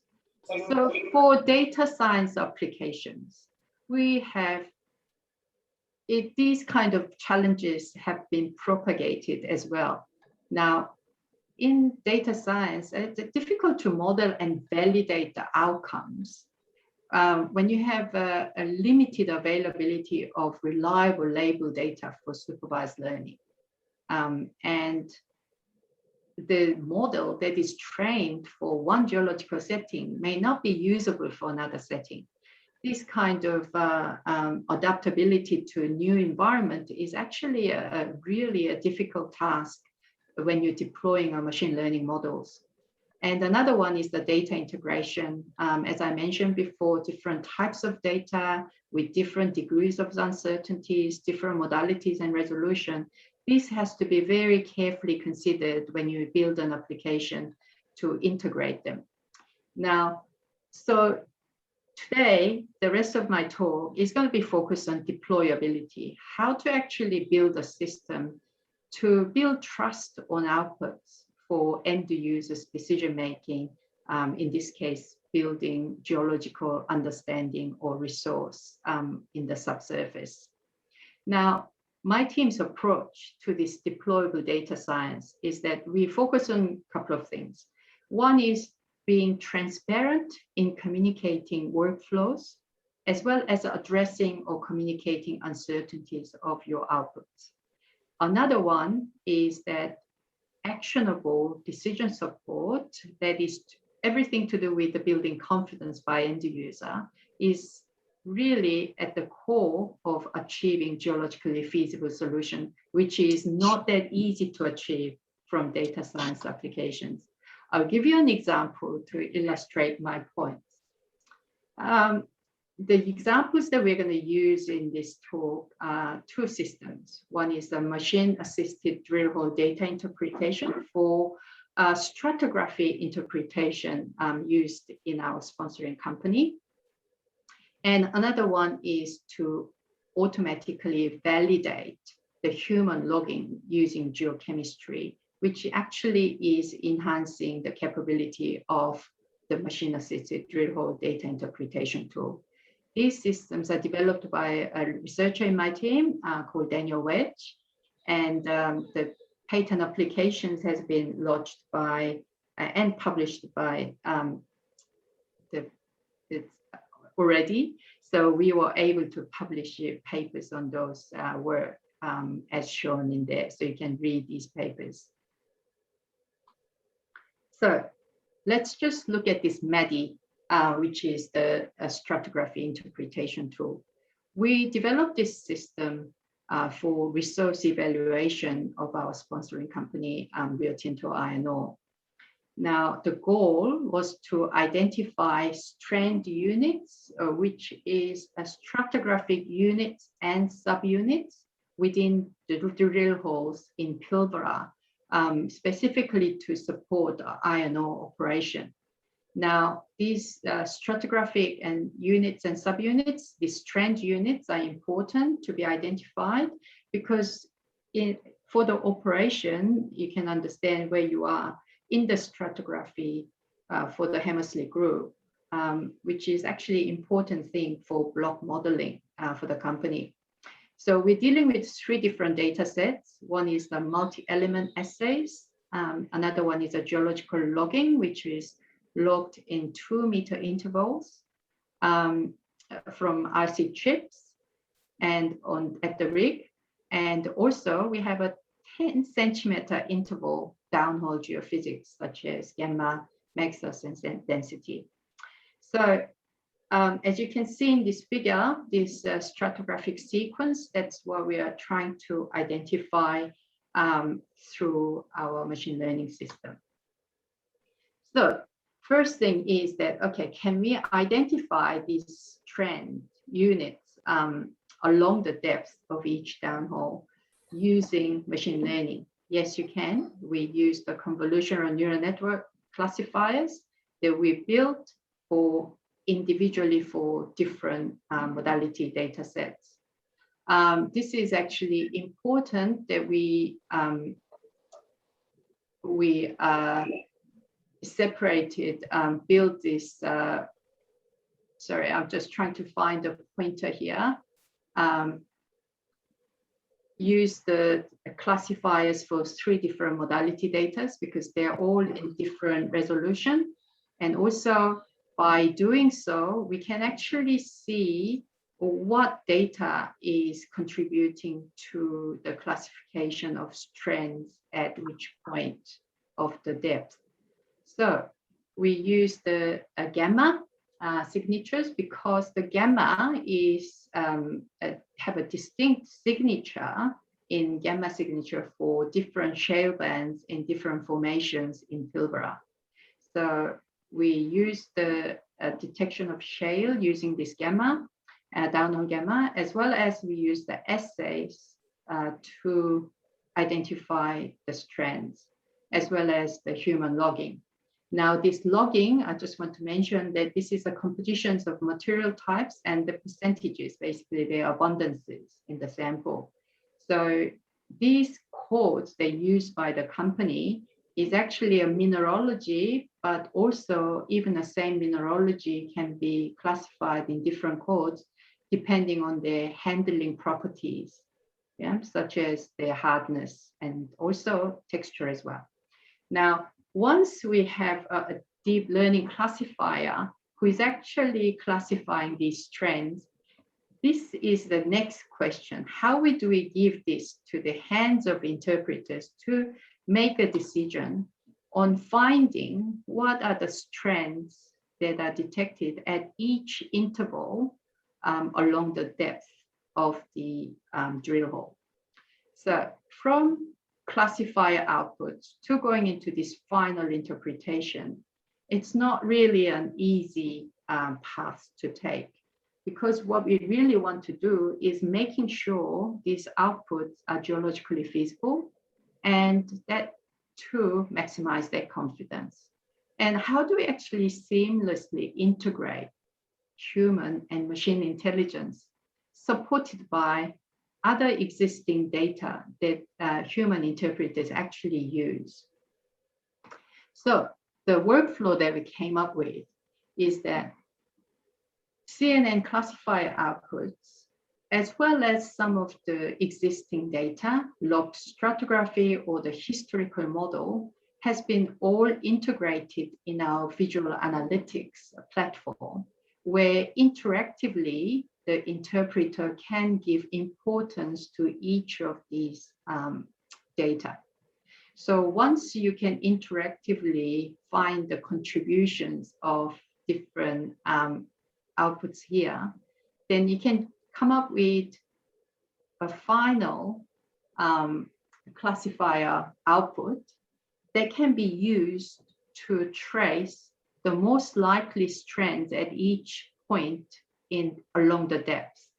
Now, you would think that that's just the optimization problem, but again, we had to apply 3 different constraints where the users can bring in the strand sequence that they are aware of historically, and the strand thickness that they know of, and also when there is a structure passing a location, this whole sequence changes as well. And along with some manual intervention of this optimization process, we can actually come up with actual tracing of the sequence of stratigraphic units. And you can actually view them and understand their distribution in 3D context. So once we have this system built, this is actually an important process where we have to validate how good the results are before deploying. So there are 3 types of validations techniques taken here. One is really understanding manual generated strands versus the algorithm generated strands. Even though what I showed you was the interactive visualization, what we put is that the weights that's in the middle of all the different data sets can be combined together using equal weights. We use that as automatically generated outputs. Now, if you just do the matching of the strands interpretation by human expert, as well as the automatically identified strands, really what we see is that match of 68%. However, if you can see that adjacent strands to be integrated together in geophysics, you're going into the low pass filtering here, then what you're really achieving is about 85, 86% of success. And also, if you look at the basement strand analysis, which is a detrital materials that are logged, we have achieved about 87% similarity with the experts with the automated analysis. Now, again, another thing that we estimated was the basement depth, whether the auto interpretation and manual interpretation are similar, generating its basement depth, and that they have given a very good results here as well. So as a result of this level of validation, this is a system that can be deployed and used by end user geoscientists in industry practice. So I mentioned before that we use this geological logging, which is material type logging, as an input to our classifier. In machine learning, whatever you train your classifier with is what they're learning, which means that you have to be very careful of the quality of your input to your classifier. In this case, it's a human logging, which is actually done by geologists on site in over 40°C heat in WA. It's highly uncertain. So the company has been always validating these logging when this geochemistry lab assays comes in. So we have developed a system that actually automatically validate this and correcting material type log. Now, this material type logging that I mentioned is, as shown here, morphology, texture, and handling property-based codes and their abundances for each interval. And fortunately for us, there is a material type classification scheme where each material types and their theoretical assays, the geochemistry is actually defined. So if you think like that, then you can assume that from material type logging data, if you convert it into theoretical assays, and if you minimize the difference between theoretical assays and lab assays by correcting this material type logging, that is all possible through mathematical optimization. What we have found was that this is not really a feasible solution geologically for us, because we have learned that sometimes mathematical optimization doesn't give a combinations of material types that actually should coexist or acceptable by geology, and also how these material types are swapped is very much in the expertise of human geologists in their knowledge. So what we have done is that we collected lots of data from absolute top validators in the company, and we learned how they swap different material types. And also, what are the coexisting material types in their legacy data. So this is all very much like data mining techniques used in online shopping suggestions, for example, in machine learning. So we use these kind of combinations to constrain the mathematical optimization. So when we actually give output to these users, what we are really doing is that we give options with different confidence values. So we prioritize the possible outputs, possible material types, how should be validated results, but with a confidence attached to it, generated from our algorithm. So these kind of validation is so important because not only for our drill hole data interpretation machine learning system, but also important because they actually use this to accurately estimate the grades and managing risk in blending strategy. For example, there's a material that is very sticky and they can actually break the blend, the crusher, which actually can cost a fair bit. So this is a very important process for them. So how did AVA, the auto validation, perform?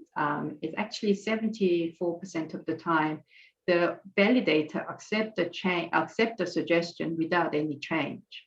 And we have also realized that the rest of the time is a very minor changes, mostly. And the error tolerance factor that we actually analyze, which is the proportion of allowed error for that assay element, where you can actually tell this error tolerance level for site logging is shown in blue, and manual validated output showing in orange, and the gray is the auto validation output. So you can just see this automation has really provided a significant accuracy improvement and efficiency in the process. So I wasn't sure how slowly or quickly my talk will go. So I just want to give you just a quick summary that I've just presented you a deployable machine learning system for stratigraphic sequence interpretation. And I just want to emphasize that this achieving geologically feasible solution is actually key for deployment. And the seamless integration that honors the existing workflow is actually a very important part. Now, practical data science, as you can see here, in geology especially, this domain and industry-specific understanding of data and analytical processes has to be entwined with data science. The progressing from information discovery, which is pattern recognition, as what I have shown you before.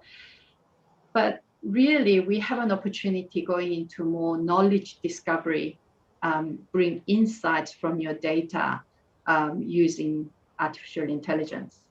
Now, as a first step towards this knowledge discovery, we need to interlink information and knowledge from different types of data, which is the structured data, unstructured data, semi-structured, multimodal data, and so on. So what we have seen here is that our group has been very active in building structured data from unstructured data, which is geological text. And, sorry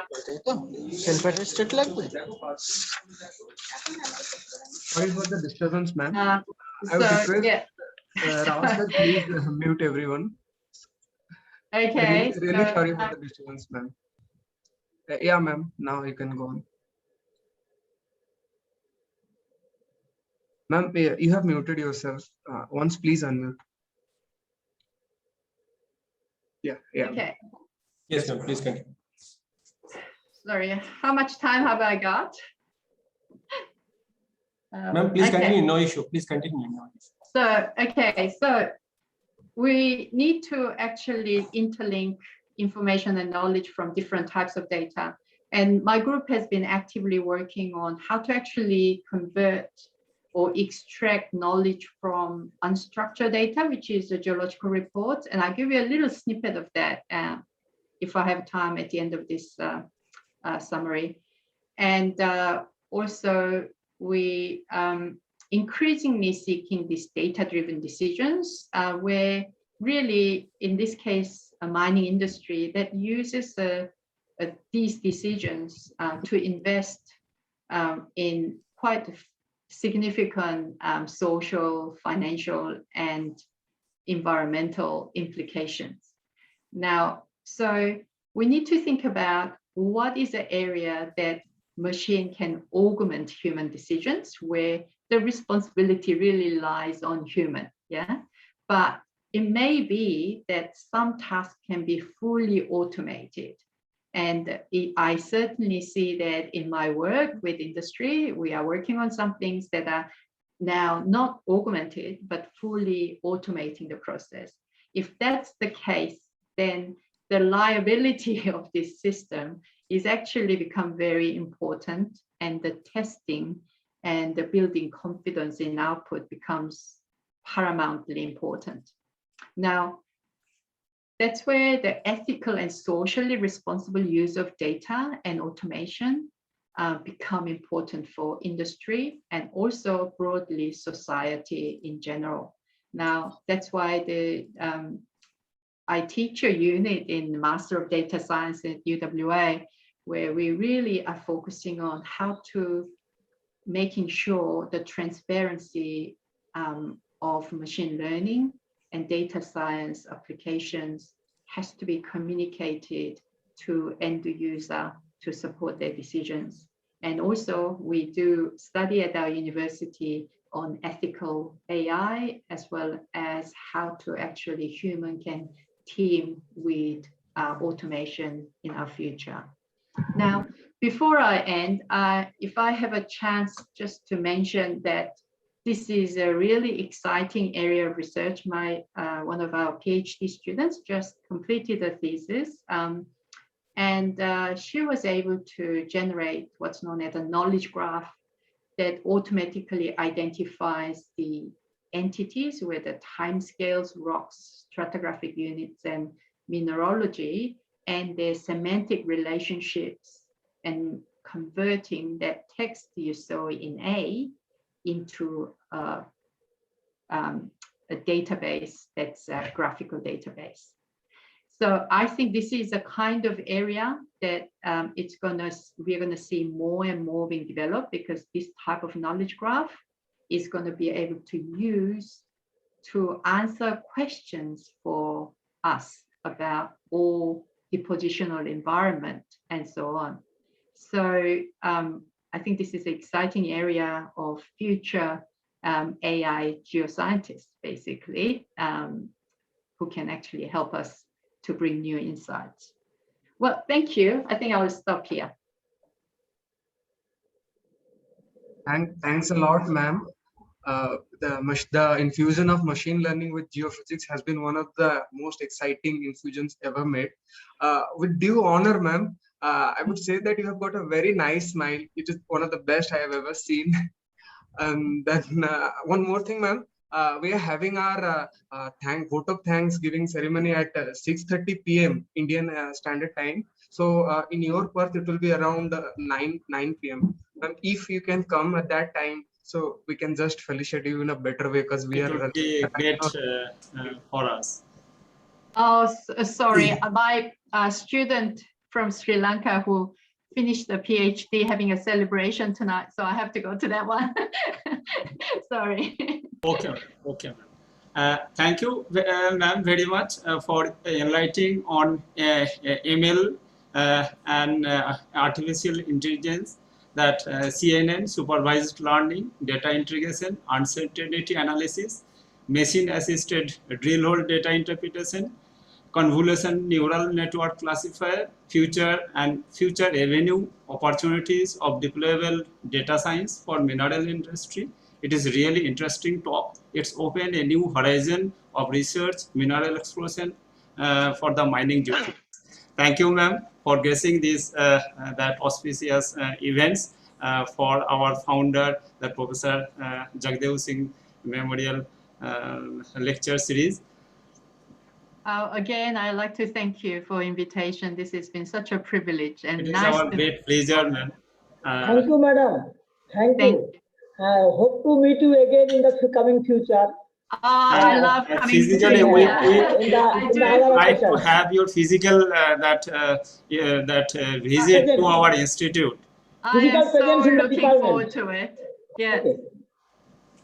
One more thing I can assure you, that in near future, ma'am, some of us students who are present here will be approaching you, and they will say, ma'am, we were present at the time you visited IIT-ISM, and your talk has really motivated us to go in that direction. That's very kind of you. Yes, I would love that. Thank you. Okay, ma'am. Thanks a lot. So yeah, over to you, Anuradha. Thank you, ma'am. Yes. Now, education's purpose is to replace an empty mind with an open one. Moving on, I would like to invite Professor Mohit Agarwal, sir, to introduce our next guest, who's gonna illuminate us on the topic development in seismological research in India during the past 100 years. Over to you, sir. A very good morning, everyone. I feel privileged and honored to introduce such an eminent speaker who have left his imprints in almost all the sections of Indian and world seismology. Dr. J.R. Dayal completed his postgraduate studies in 1969 and began working for the Oil and Natural Gas Commission in 1970. Then joined the Geological Survey of India in December 1971.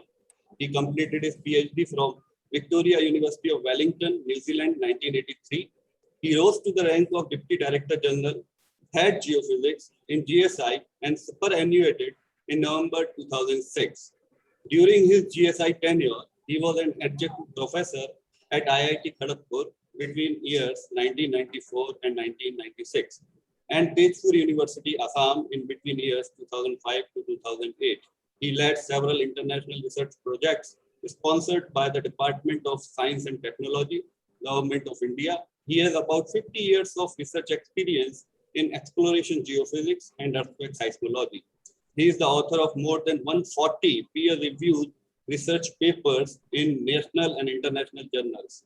He is on the editorial board as well as reviewer for several international and national journals in earth sciences. He has been honored with a National Geoscience Award in 1994 by the Government of India, a Decennial Award 2010 by Indian Geophysical Union, and is honored as a fellow by the West Bengal Academy of Science and Technology, Indian Geophysical Union, Association of Exploration Geophysicists, and by the New York Academy of Sciences. With this, I would like to request Dr. Dayal sir to enlighten us with his talk. Thank you very much.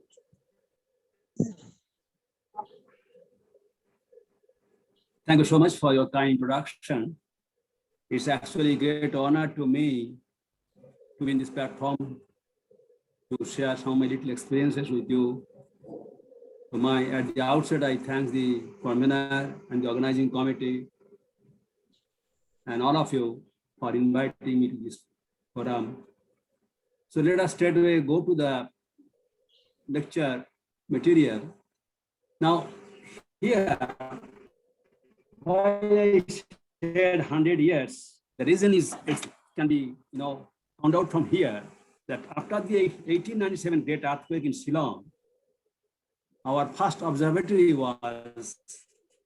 there was no instrument, no observatory in India. And the first observatory was established in 1899 in Alipur. And then 2 more observatories were installed. And after 1905, Ganga earthquake, another great earthquake in the Himalaya, some more observatories were established. And by 1960, I think we had something like 15 observatories in the country. Such a big country with only 15 observatories by 1960. Then gradually, a lot of things happened. Kilari earthquake happened, Jabalpur earthquake happened, and an observatory started since 1996. And now IMD has got something like 60 observatories, broadband observatories. And other institutes, including ISM, GSI, and many other institutes, are having something like 100 in total. So 160 or about 200 maximum observatories in the whole country, including the clusters in Shillong and clusters in Western Himalaya. So I'll just share a little experience what we have done with these data for last 100 years. Now, today, this is the seismicity scenario. If we know how the Indian plate is moving to the northeast, from last 71 million years. And today this is the situation where collision zone has formed here, Himalayan collision zone, and the Indo-Burma, Andaman, Sumatra subduction here. Indian oceanic plate is, continental plate is colliding with the Eurasian plate, and Himalaya has come. So we have collision tectonics in the north and subduction tectonics in the east, you can say. And this is the scenario earthquake in the Himalayan zone, in the Hindu Kush, and in northeast India, we have got clear seismicity along the Indo-Burma, and then it is continuing to Andaman and Sumatra. And this is a spreading zone, Carlsberg Ridge, where from the plate. So, and within the Indian plate, away from this collision zone and away from this subduction zone, we also get earthquakes. Those are infrequent, but we get some strong earthquakes like Kilari, like Koina, like Jabalpur, like Bhuj also is intraplate earthquakes. So that's the, in nutshell, the scenario. And if you take the sections across Indo-Burma, Andaman, Sumatra, you find that below Indo-Burma, the earthquakes are down to 200 kilometers, Sumatra down to 300, and further south down to 400 or so. And in Java, further east, the earthquakes are down to 670.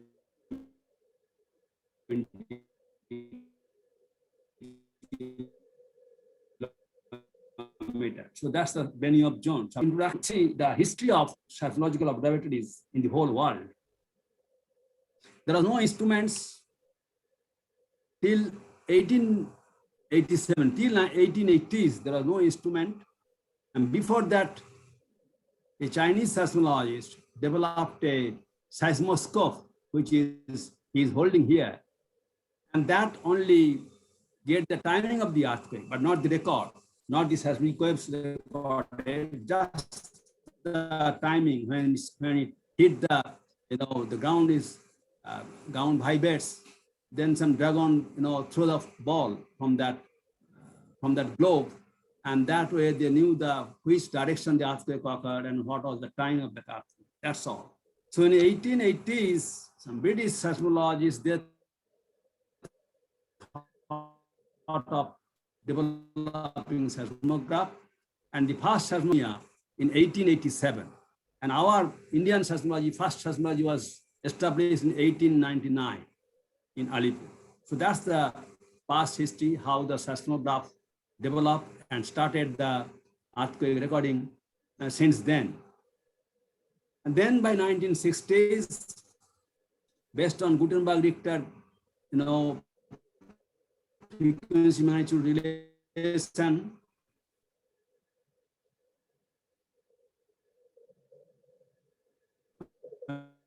and it was found that earthquake number goes, a lot of microscopic instruments developed. In 1980s, and then the digital seismograph came in 1980s. And these are the two principle of vertical and horizontal seismograph. I think that you can all get in the textbook. And among the analog seismograph, this is smoke paper, this is ink and pen recording, and this is tape recording. This I worked in New Zealand with this type of also recording instruments, and you can see you can play the tape and read the seismogram on the oscilloscope. And this is developer. This also I studied. That was in 1970s. They developed telemetric system, but all analog systems. The digital system came only in 1980s, and these are the different instruments, and these are the records of digital recorder. 3 components. You can record now by digital seismological instruments. So that is the history of the development of the seismological instruments. Now you can see today whatever we know about the interior of the earth, it is the contribution of seismology, earthquake seismology, because earthquake waves go interior of the earth, and it is recorded all over the globe on the observatory. So those records were studied to know the different discontinuities within the earth. And this is the analog records of 1964 Alaska earthquake.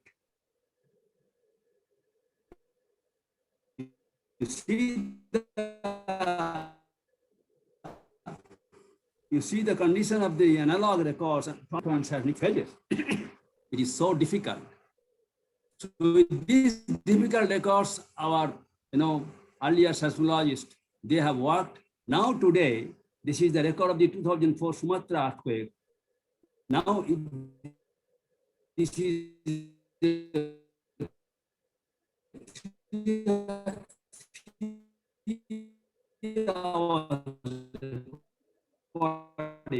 and you can the gate. So I'm just giving you the history, the glimpse of the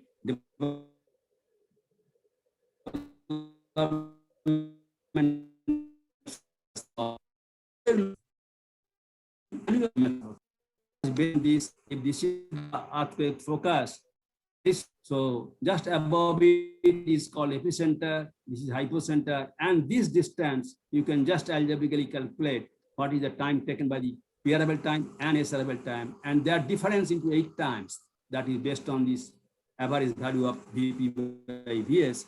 So 8 times that Ts minus Tp gives us this distance. So just by plotting, the arc on the map, you can, from different stations based on the speed time, you can get a rough estimate of the earthquake epicenter.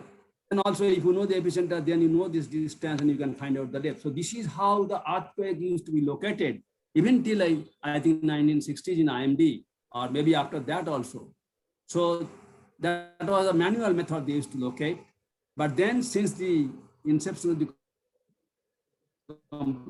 seismology, different methods have developed like least square method, where we can locate earthquakes by multiple regression, then joint hypocenter method, where you can locate the earthquakes even evaluating the station correction, because the stations are different places on different geology correction, so that can be computed.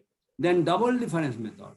I'm not going into details because each topic is a PhD topic, so they're all from textbook you can find out. So double difference method means you can take the difference of the arrival time for the 2 close earthquakes and you can look at them much precisely. Then comes the state-of-the-art technique, the simultaneous inversion. That technique gives us not only the location of the earthquake more precisely, but it also images the structure, velocity structure. So it is simultaneously inverse, being the inversion for location of the earthquakes and for estimating the velocity structure at depth. And this is a picture of the velocity structure by this method. You can see how the Pacific plate, high velocity, subducting plate is subducting below the trench, Japan trench. So this type of, state-of-the-art techniques has come now from manual method to seismic tomography method. This is just to give you an idea how the global seismological network data, there are something like 480 broadband, they call,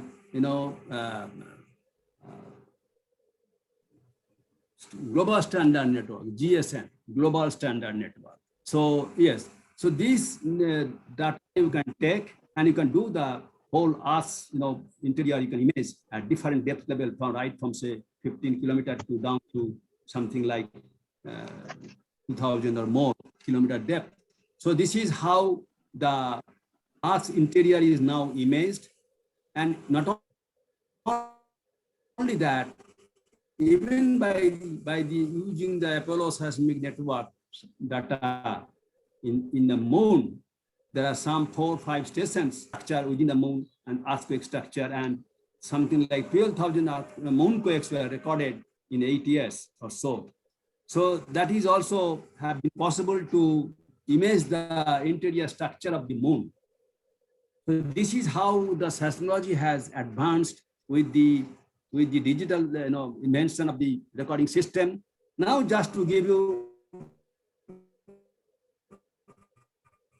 the glimpse of different magnitude scales you all have read in your course. So the first magnitude scale came in 1935 by Richter to know the size of the earthquake. What is the energy of that earthquake? Because the damage is the, how the severely it was damaged at different places. So that gives up the intensity of the earthquake. But what was the size? What was the energy of that earthquake? To know that, Richter first developed this scale, and it is just a nomograph. You can find out it from S minus P time and the amplitude. This is the scale.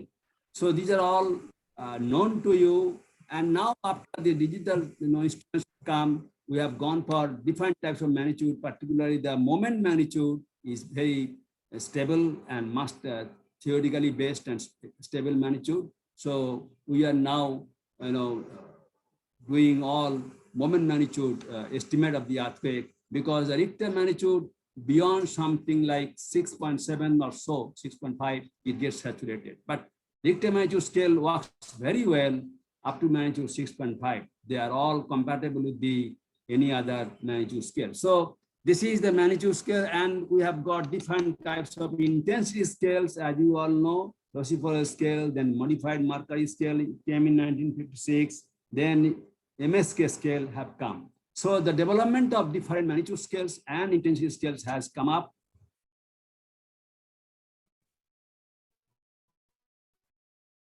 Now, apart from earthquake location, earthquake magnitude, intensity, we also need to know the earthquake, fault system. What is the, in 1910, this rate rebound theory was given, and based on that, sometime in 1960s, in 62, Honda gave a very good review work, where you find that based on this rebound theory, you can see the ground motion at different quadrants. If you take two orthogonal, plane and see in the different quadrants, the P wave, the seismic waves, how it comes by up or down motion. So that you can study, plot on stratigraphic net, and this is how you know the angle of incidence, you know the azimuth, and there is a technique which you can take for plotting this data, fast motion data, and you can come out with a fault plane solution.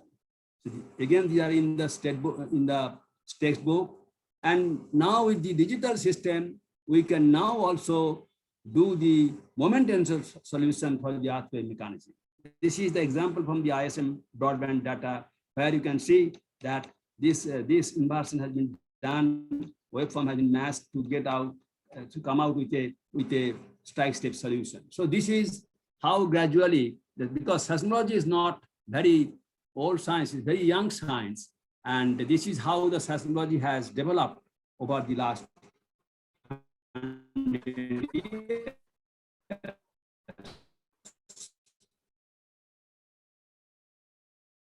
Now this is different fault plane solutions, as you can see. What is the when the species horizontal, we get faulting only, and when both the stress p-axis and t-axis are horizontal, we get strike slip faulting. When the p-axis tensional stress is horizontal, we get normal faulting. And these are different symbols. We call it beach balls. You all must be, many of you must be aware of it, that these beach balls say this is pure normal faulting. This is normal faulting with some strike slip component. This is almost pure strike slip faulting. This is fast faulting with some strike slip component. So these are different fault plane solutions that we come out, and we try to understand the earthquake process, tectonics of that earthquake. So this is how we study the fault plane solutions. Now I will give you some examples of how we know different tectonic zone, understand the different earthquakes. Say for in case of Himalaya, we have got a lot of large earthquakes and great earthquakes. And in Northeast India, there are, I think, 2 dozens, large earthquakes, including 2 great earthquakes. And even in the inner part of the plate, we have Koyna earthquake, we have Bhuj earthquake, we have Kilari earthquake, we have Jabalpur earthquake, and so on. So there are intraplate earthquakes, and there are collision zone earthquakes, and there are subduction zone earthquakes over here. But in this zone, we have also got intraplate earthquakes, because The Shillong Plateau is away from the subduction zone or collision zone. So this is the scenario. And if you see in the Himalaya, we have got some 4 great earthquakes, say 1950, 1934, 1905, and further they are cornered in 2005, last earthquake, and 2015 in Nepal, it was also a large earthquake over here. This is 1934 upshot zone. So all along the Himalaya, we get very large earthquake and great earthquakes. And this earthquake was maximum magnitude, Assam Tibet earthquake, magnitude 8.4. And this Shillong earthquake initially was also, in the literature, you'll find that within the Himalayan earthquake, but now it is no more considered as Himalayan earthquakes. We consider it as intraplate earthquakes by some other tectonics, not by Himalayan tectonics. So these are the great earthquakes in the Himalaya, and you can see some large earthquakes in Northeast and some strong earthquakes in the intraplate region. We'll try to understand the tectonics part, a very just a glimpse of how we know about these earthquakes. Now in the Himalaya, if you see the Himalayan earthquakes, means between the 2 main thrust zones, MCT and MBT,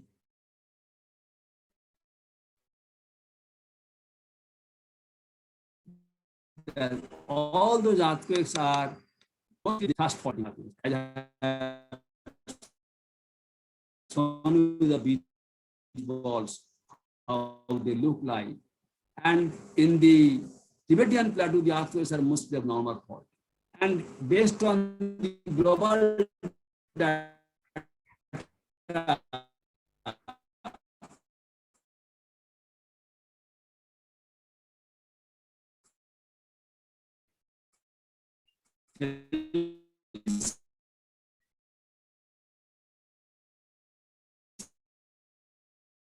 has been data because there was no local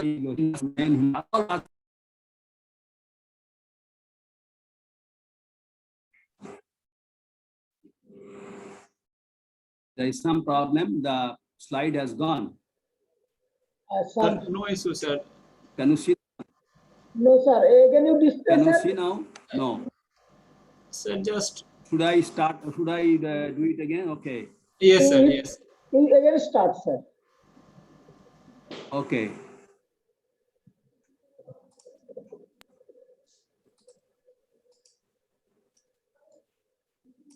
I think let's start from here. I think we were here. So the model, the tectonic model. Give it in display mode. Share it. It is not shared. It is not shared. Can you see? No, sir, we cannot see that. Oh, I have to again redo the thing. Okay. Yes, sir. Share it. Share it.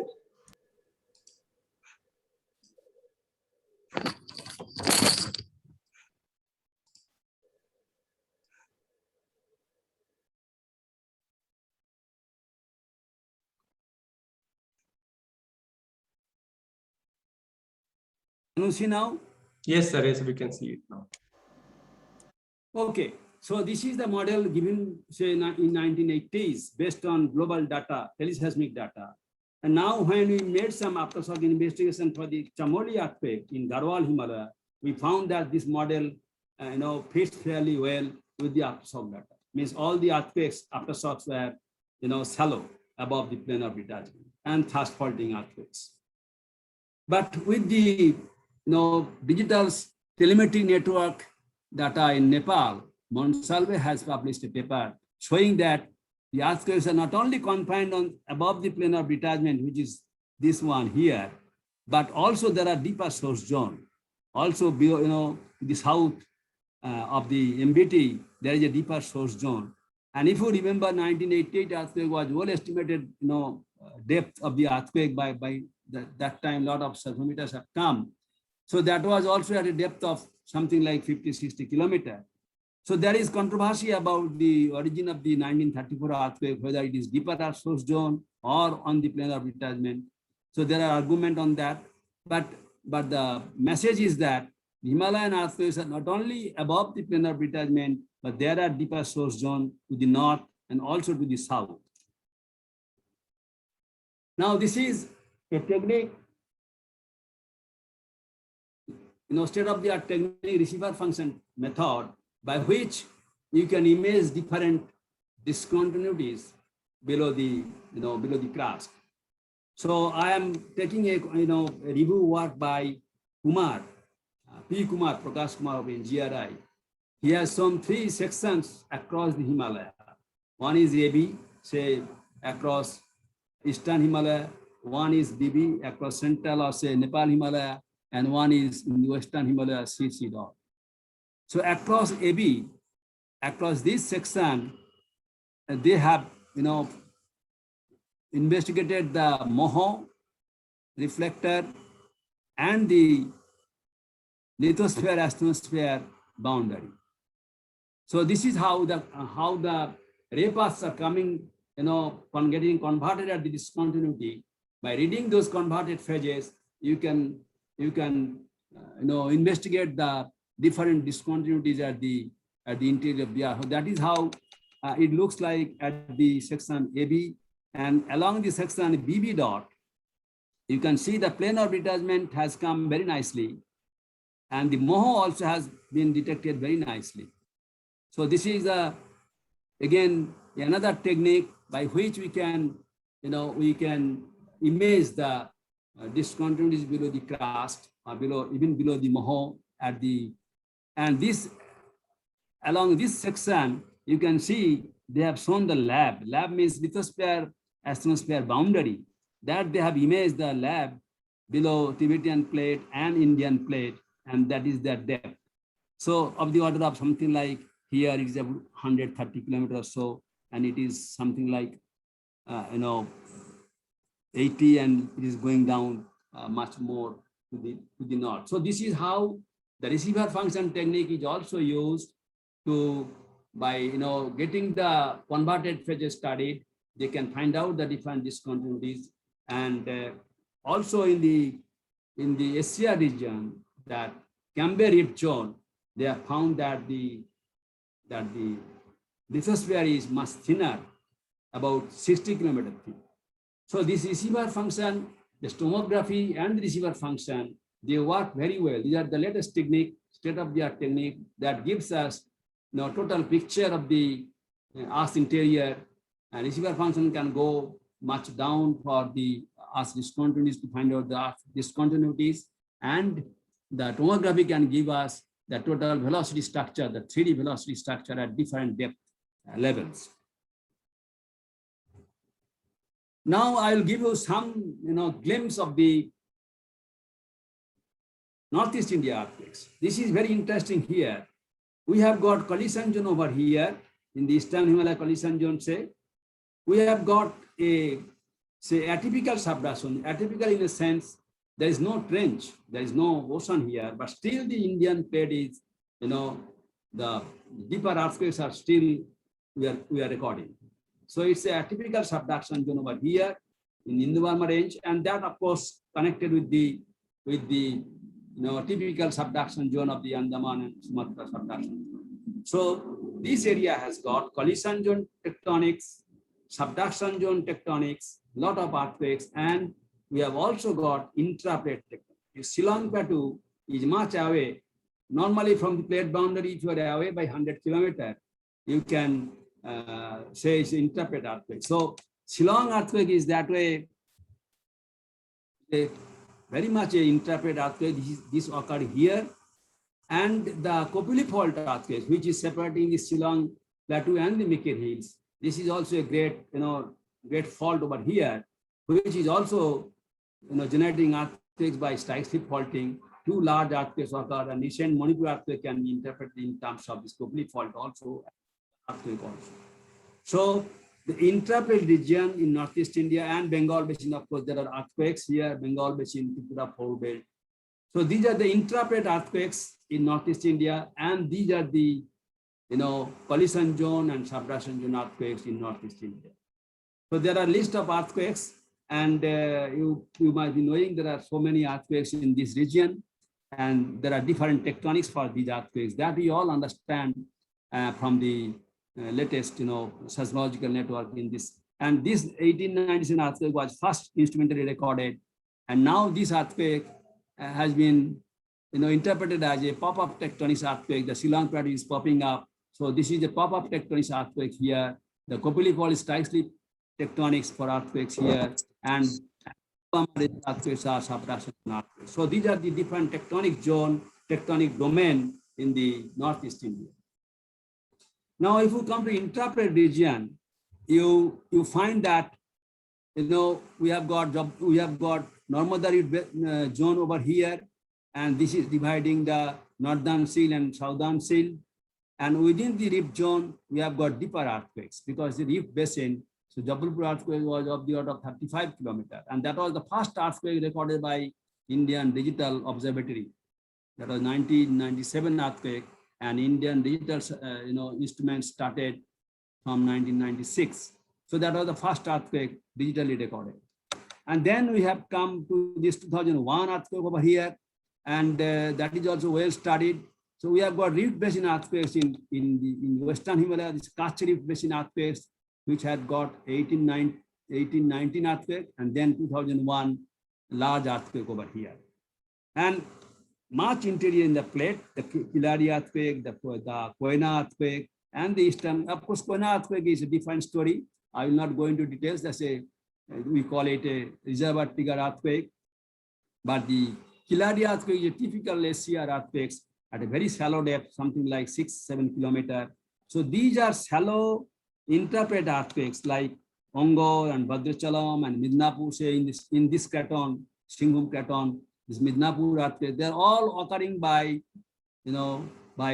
strike slip component, by thrust faulting, reverse faulting with some strike slip component. So now you understand the different mechanism of the earthquake from these symbols. So this is the scenario of the interpret earthquakes over here. I may give one example of the 2001 Bhuj earthquake, but I cannot go to all details of all the earthquakes. But I want to show you another picture here. Recently under Indorasian project, we have done some regional tomography of the Indian Peninsular Shield. And you can see that to the north of the peninsular, the northern peninsular shield means north of the Narmada rift basin, the thicker lithosphere and higher velocity, and this part, southern part, is thinner lithosphere and lower velocity. So that is one understanding that we have hypothesized that with the numerical modeling, that this rift basin or this contact zone could be another mountain building zone, like collision zone like that of Himalaya. The southern lithosphere is gently dipping below this northern, below this NRB, that Narmada rift basin. So there could be in 50 million years time, there could be another collision zone over here. So that is our hypothetical interpretation of the structure. Now I give you one example of the aftershock study of Bhuj earthquake. And as you all know, that occurred in the Kutch rift basin, and this is the intensity, MSK scale intensity. MSK scale and modified Mercalli scale more or less same, but MSK is more refined. And in that scale, we found that the intensity went up to 10. This red part is 10, means total damage. And this is a bigger zone, is 9, and then 8 like that. And this is, I want to show you this picture because I want to tell you what seismoscope works for us. In those days, we had no instruments, but we have got some timing, and something like this pendulum. Seismoscope is nothing but works like a pendulum. When that earthquake came, Bhuj earthquake came, we went for some to a inspection bungalow for our accommodation. We immediately rushed to the area for aftershock study, and we found this pendulum clock in that guest house was stopped at 1855. Means just 5 minutes before 9, the clock stopped. That earthquake, seismic wave came and stopped the pendulum. So that has worked like a seismoscope. It has kept the time, but not the seismoscope. So that is what is the seismoscope. And in this earthquake, there is liquefaction, there is total damage of RC building. So it was something like 7.7 moment magnitude. So it was a huge earthquake. And we established some 14 station network from GSI for 3 months. And we have come something like this, a 2 arms of the aftershock zone. And we did the fault plane solution. We took the sections, and the section shows that the earthquakes are all from 15 to 35 kilometer depth and near vertical structure. And this is the main shock at a depth of 25 kilometers. We could not assess, which is the surface fault, because there was a lot of controversy. So we thought that there could be a blind thrust, which has no expression on the surface, and there is no also much earthquake at the upper crust. And one of our students from ISM, you may be knowing him, Vishal Das, he came for a summer training to me when I was in Jadavpur University as Emeritus Professor. So he came for 1 month for a summer training, and I gave him this job to do the B-value mapping. He did this. You all know about B-value, frequency magnitude relation, and that is I have shown here. And that map, you can do the mapping also, taking the grid, and each grid you can do the B-value estimate and then come out with a contour map or color map. So this was published in Pure and Applied Geophysics. So message I want to give you that, particularly for the postgraduate students, that whatever you do for your project, you try to publish it. It should be publishable. It should be good quality of work. And that publications actually Vishal had a great advantage to get the admission as a PhD student in Stanford University. So this is just, I wanted to show you this example. Then after GSI, ISR has established a network from 2006, a very nice network from 50 broadband station in the Kashmir basin, in the Kach area, Bhuj area. And those earthquakes, something like 10 years data we have taken and did the differential tomography to know the geometry of the fault. So these are the tomography sections at depth and along this section, across the middle of the cluster zone, and that shows some fault zone.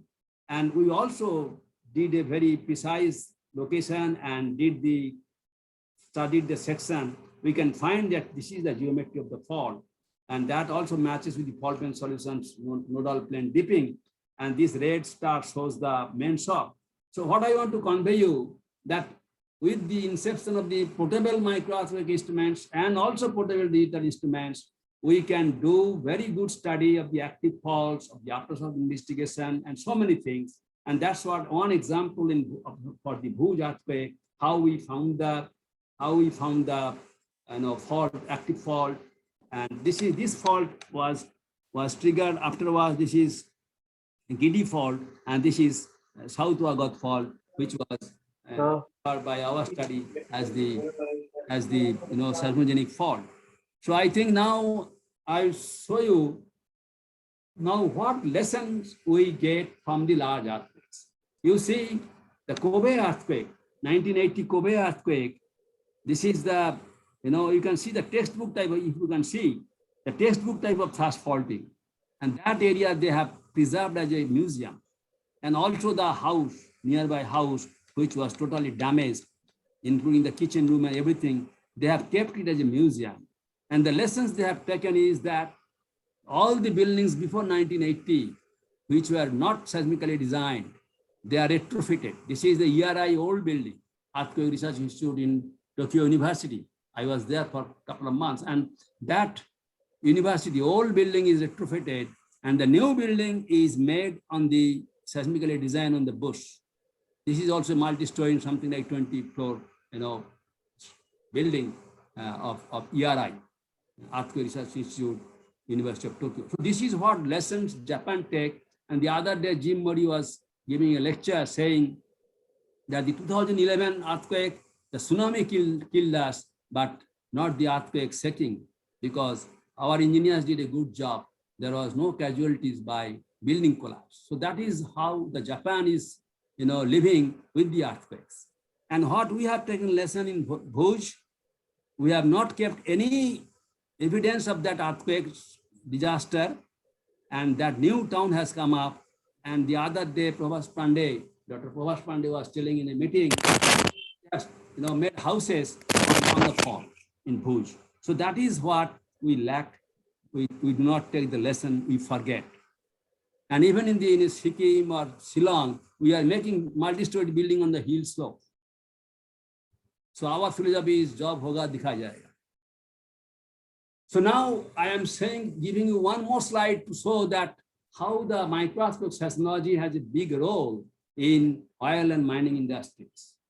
In oil exploration, we had the inaccessible sites, like say in Assam, tea gardens and a forest area.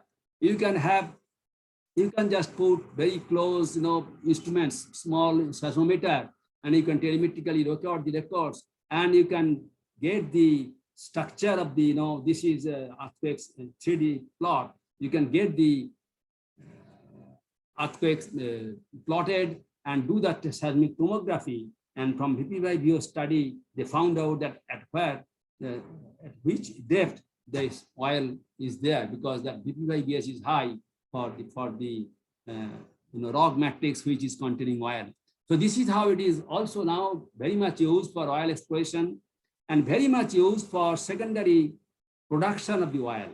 When you are injecting some fluid or gas to make more production, then you can see how the fracture is propagating. This is a map of the micro earthquakes. You have put some 50 stations on the surface, and you are injecting some gas through a borehole, to the reservoir of injecting fluid, and that is creating fracture, secondary fracture for your more production. And that fracture propagation you can find out from the seismicity trend. And this is at a depth of 2 kilometers. So this is at depth how the fracture. You can also in the mining industries, when you are doing the mining, I think some work was started in, I didn't see any publications by R.K. Chauhan in ISM. So in mining industry also, you can do the rock burst monitoring. You can also do the mining, when it is progressing. You can get this seismicity trend, and by tomography also you can know which part of the area is going to collapse, which is weak zone and all. So these are the techniques now also coming in the exploration.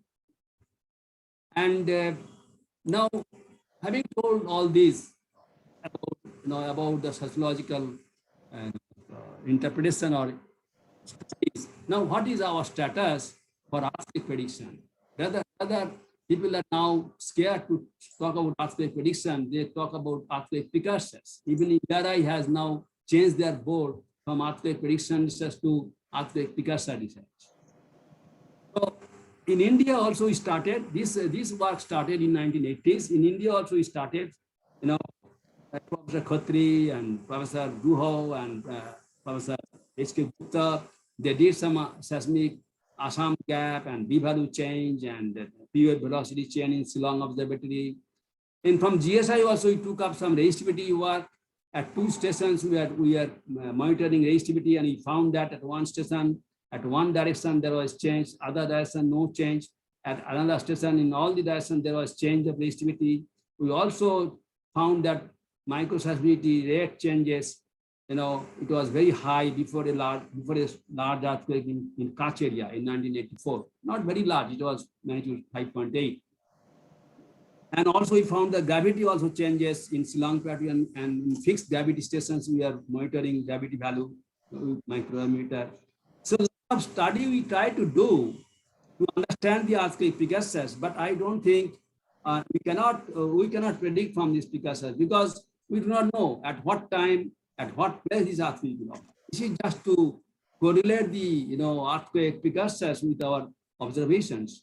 Now, but still, the government of India, now it is MOES, but DST had a plan of 5 multi-parameter observatory. First one was established by Wadia Institute in Guttu. They found some radon changes. You can see that this is the radon curve, and there are some kicks here and there, and then they have correlated with the earthquake, and that kick they have blown here, and so yes, there is an anomaly. So you can do the postmortem, but I don't think we are really able to do any earthquake prediction from precursor studies. But the claim of successful forecast by Professor Gupta and Singh of the 1988 Indo-Burmese earthquake. They started the earthquake swarm hypothesis. Swarm hypothesis by my PhD guide, Professor Evisan. That hypothesis they applied Northeast India earthquakes, and they demarcated the area. The first, that hypothesis model with the Kachar earthquake, then they forecast. Yes, I'll just close. Then they made a forecast that this 1988 earthquake, there is a normal activity, then swarm activity, then there is a quiet period. And the 1988 earthquake, they made a forecast in their 1986 paper in technophysics. And that came in 1988, that earthquake. They said that it will occur within 3 years or so, otherwise it is a false alarm. And it occurred in 1988, and in 1989 paper, they claimed that their forecast was successful. So that was the only, you can say successful forecast, but with some 3 years time and with nothing to pinpoint the area, but a broad area. So that is the status, and I think earthquake prediction, we are still yet to reach to that goal. Now, if we can't predict earthquakes, what is the best way to survive, to have a, Sir. Yes. Sir, we are 40 minutes almost late.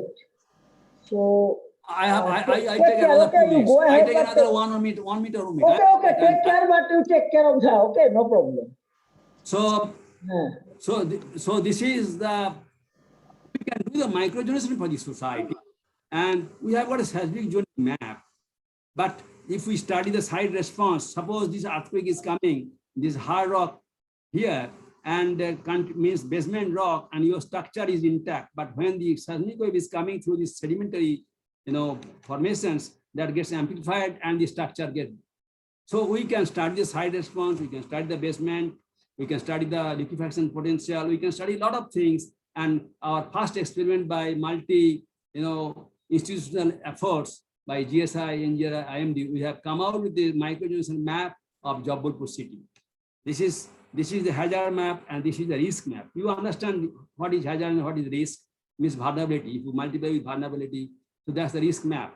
Then our next venture was in Guwahati city. We did a lot of study, all sort of study, and we come out with the GIS platform. This map is produced, and this is the seismic hazard map of the Guwahati city. So I think the seismic hazard microgeological map has a great role to develop a earthquake resilient society, not the earthquake prediction. That will not help us because we cannot pinpoint. Then comes the earthquake warning system. You all heard about it. And we are, I think, better positioned to know that we have got some 2-3 hours time to reach the tsunami from Sumatra region to Indian eastern coast. So we had no warning system. Then in 2008, the tsunami warning system has come up, where all the coastal stations, including the ocean stations, they can immediately pinpoint that great earthquake occurred at a shallow depth and with some thrust faulting, and it can create tsunami. And similarly, earthquake warning, that is when the great earthquake occurs, large earthquake occurs, that S arrival time, if it is 40 seconds late or so, 50 seconds delay, then you can shut down the emergency service. But I don't think we can evacuate the city. So I think this is all. And now last slide to touch upon that ISM observatory that was established in 1998. And I think the digital recording started something early in 2005 or so. And for some time, I was the adjunct professor in ISM after my retirement. And that time, a joint collaboration with my co-authors like Professor Khan is here. So we have done some, single session data. This is just to motivate our students to take up, some research project in their master degree. You can do the waveform inversion study and come out with the fault pen solution. This is for lower, magnitude earthquakes, very local earthquakes at a depth of 25 kilometers. And we also studied the teleseismic events which are coming from far distance and getting converted pages, recorded at the observatory. This is one of the best observatories in the country or in the world, because this is established on the metamorphic rocks, hard rock. And we found out the moho depth, how the converted phase is coming, and we get the moho depth. So this is how you can also study the single observatory data and very good data in ISM observatory. So I think I have done my job. Thank you very much for your kind patience and to listen to me and my great homage and Thank you, sir. Thank you very much for saying- enlightening on different seismological networks, history of earthquake recording instruments, historical earthquake records by some oldest analog seismometer, seismotectonic setup of Northeast India, Himalaya and surroundings, then global seismographic network for seismic tomography, digital telemetry network, state-of-the-art velocity tomography using receiver function analysis. Sir, your talk leads to future avenue and different opportunities of research. It's really interesting. It's opened a new horizon of research. Thank you, sir, once again. Thank you very much. Thank you. Now, sir, actually, since we are delayed by that schedule, so directly we'll move to next talk. That Sai and Anuradha, it is over to you. Please. Okay, sir. It always seems impossible until it is done. Proceeding towards our next lecture, I would like to have Professor J.S. Rao sir to introduce our next guest who's gonna uplift us with the topic, Can You See Plate Tectonics? Over to you, sir. Thank you, Anuradha. Good afternoon to one and all. It's my great honor for me to introduce Professor Vineet Kumar Gahalat. He is one of the eminent researchers in the field of GPS and tectonic geodesy. Professor Vineet completed his MTech in geophysics from University of Roorkee in 1989 and also obtained his doctorate degree in seismology from the same university in 1995. Subsequently joined as a lecturer at the Department of Earthquake Engineering, University of Roorkee, and he served the department from 1996 to 1998. He also worked as a scientific officer at the Department of Science and Technology in New Delhi from 1998 to 1999. And subsequently, he also worked as a director for National Center for Seismology, NCS, New Delhi from 2015 to 2019. Professor Vineet currently is working as a chief scientist at CSIR, National Geophysical Research Institute, Hyderabad, India. He has published more than 150 publications in the major national and international peer-reviewed journals. He is also a member of editorial board. And apart from this, he has been honored with several prestigious awards for his contributions in the tectonic geodesy. He is a fellow of Indian Academy of Sciences, Bangalore, and he has received Young Scientist Award in 1997 from INSA, and also in 2011 from the CSIR. And he also honored with MS Krishna Gold Medal Award by Indian Geophysical Union for the year 2005 to 2006. So with this short introduction, I would like to welcome Professor Vineet Kumar Gahalat to enlighten us on the topic, Can You See the Plate Tectonics? Thank you, sir. I think Professor Rao. Yes, sir. Coils are facing some problem to stopping the presentation, maybe. Yes, could you please help him? Sir, can you, there is a button, stop button will be there, so can you press that one? Maybe the top, on the top. Yes. Yeah, he needs to unshare his screen. Stop the sharing, sir. Stop the sharing. Stop sharing from your end. Sir, I've done it. I've done it. One second, sir. Sir, Vineet, sir, you can share your screen now. Okay, thank you. Thank you, sir. Can you see my screen now? And, yes, sir, we can see it. And can you see it in full screen? No, sir, it is in slide mode. Yeah. Full screen now. Yes, sir, now it is in full screen, please. And it's moving, right? Yes, sir, it's moving. Okay, good. Thank you. Thanks a lot for inviting me here on this very auspicious occasion. I mean, it's always good to remember your gurus, especially the one who founded this department, who has produced dignitaries all around the world, I would say. So it's a great honor to be here, and I chose a topic which may sound a little bit unusual, can you see plate tectonics? Because to me, it's more like fascination, because that's the topic of my research since beginning. And I one thing which I was told by my guru was, you need to visualize geology, you need to visualize geoscience, you need to visualize the process. I mean, there was time when we used to deal with equations, but then he will come up with simple physics, and he used to sort of visualize everything by hand waving. And that's if you cannot do it, then it's a bit tough. Then you will be struggling with slides, and you will be showing colors. One of the great scientists of who is alumni of ISM, Pradeep Talwani, he used to tell that if you cannot convince somebody with science, then kill him with colors. So nowadays that's the fashion, that people show beautiful slides with colors and they try to convince it. But the whole point he's trying to make is, or my supervisor Ramesh used to make was, can you visualize it? Can you use your hands to make others understand the process which you are trying to explain? And that's the reason I decided to tell something that on this topic. Can you see plate tectonics?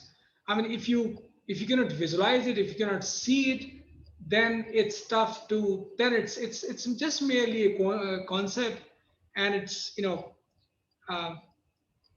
it's not like just writing in the form of text. It's you need to experience it in all through your life, all through your research career.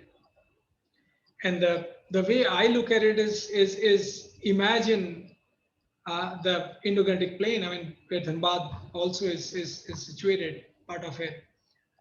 Imagine if there was no plate tectonics, there were no Himalayas. No Himalayas, no Indo-Gangetic Plain. No Indo-Gangetic Plain, no Himalayas, no monsoon. No monsoon, no Indo-Gangetic Plain. No Indo-Gangetic Plain, no fertile land. No fertile land, where from you will get the grains, food grains. So your breadbasket, which is there, the fertile land in the form of Indo-Gangetic Plain, is because of plate tectonics. So you can see this concept anywhere, everywhere. You can see it in the form of, you can see it frozen in the rocks, and you can see it occurring every day in your life. You can see it through instruments. You can experience it through earthquakes, and that's what I want to emphasize upon. And that's the reason I'm saying that, can you see plate tectonics? So with this small introduction, I thought that let me show you some, when you go out for fieldwork. This talk is mainly for students, so that I can impress upon to take up research in much more serious way than they have been. Then they, it's not a coursework, right? You're choosing a career in earth sciences, career of research in earth sciences. So you need to be more involved in it. So when you go for a field work, and when you look at the road cut, you see figures like this. You see a wall, a rock wall on one road cut, and you see some nice rocks here, which were probably, when they were deposited, they were all straight, they were all horizontal, but then they all got folded. So imagine kind of force which was exerted on them to fold these rocks in such a shape. Now just try to pick up a rock piece and try to apply force on it. Can you do it? Can you fold it? Can you deform it? Impossible. At the most, you can take out your hammer and then break it, but you cannot fold it. So imagine the immense force which was applied under some confined pressure, under some probably temperature also, they were buried at some depth, which was applied on these rocks, and that force is now frozen, that the force which was applied is now frozen in terms of these folds which you are seeing in this particular picture. On this side, you can see, you probably see a fault here, right? So imagine the kind of force which was required to cause a displacement along this fault. This is a very minor fault. The fault which I'm going to talk are of much more larger size, which can produce larger events in terms of earthquakes, in terms of slip magnitude. But this is only a minor structure here. But imagine the kind of force which was required to produce an offset across this fault on either side of these rocks.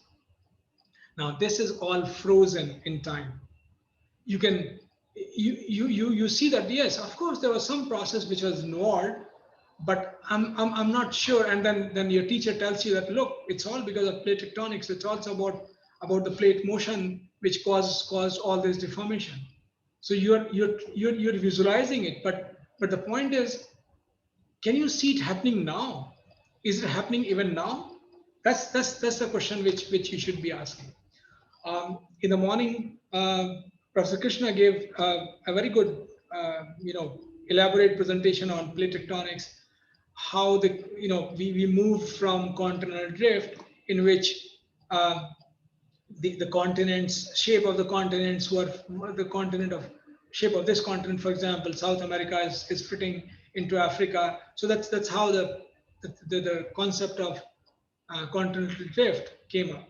Then the concept of seafloor spreading came up when people started looking at magnetic data on mid-oceanic ridges during World War.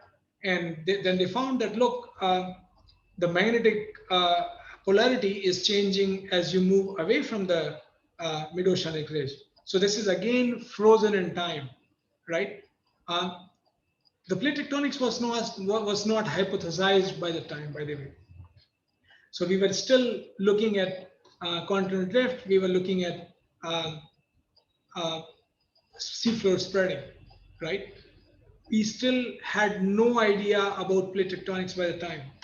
Then came the big earthquake of 1906, which is known as San Francisco earthquake. And that produced some remarkable feature.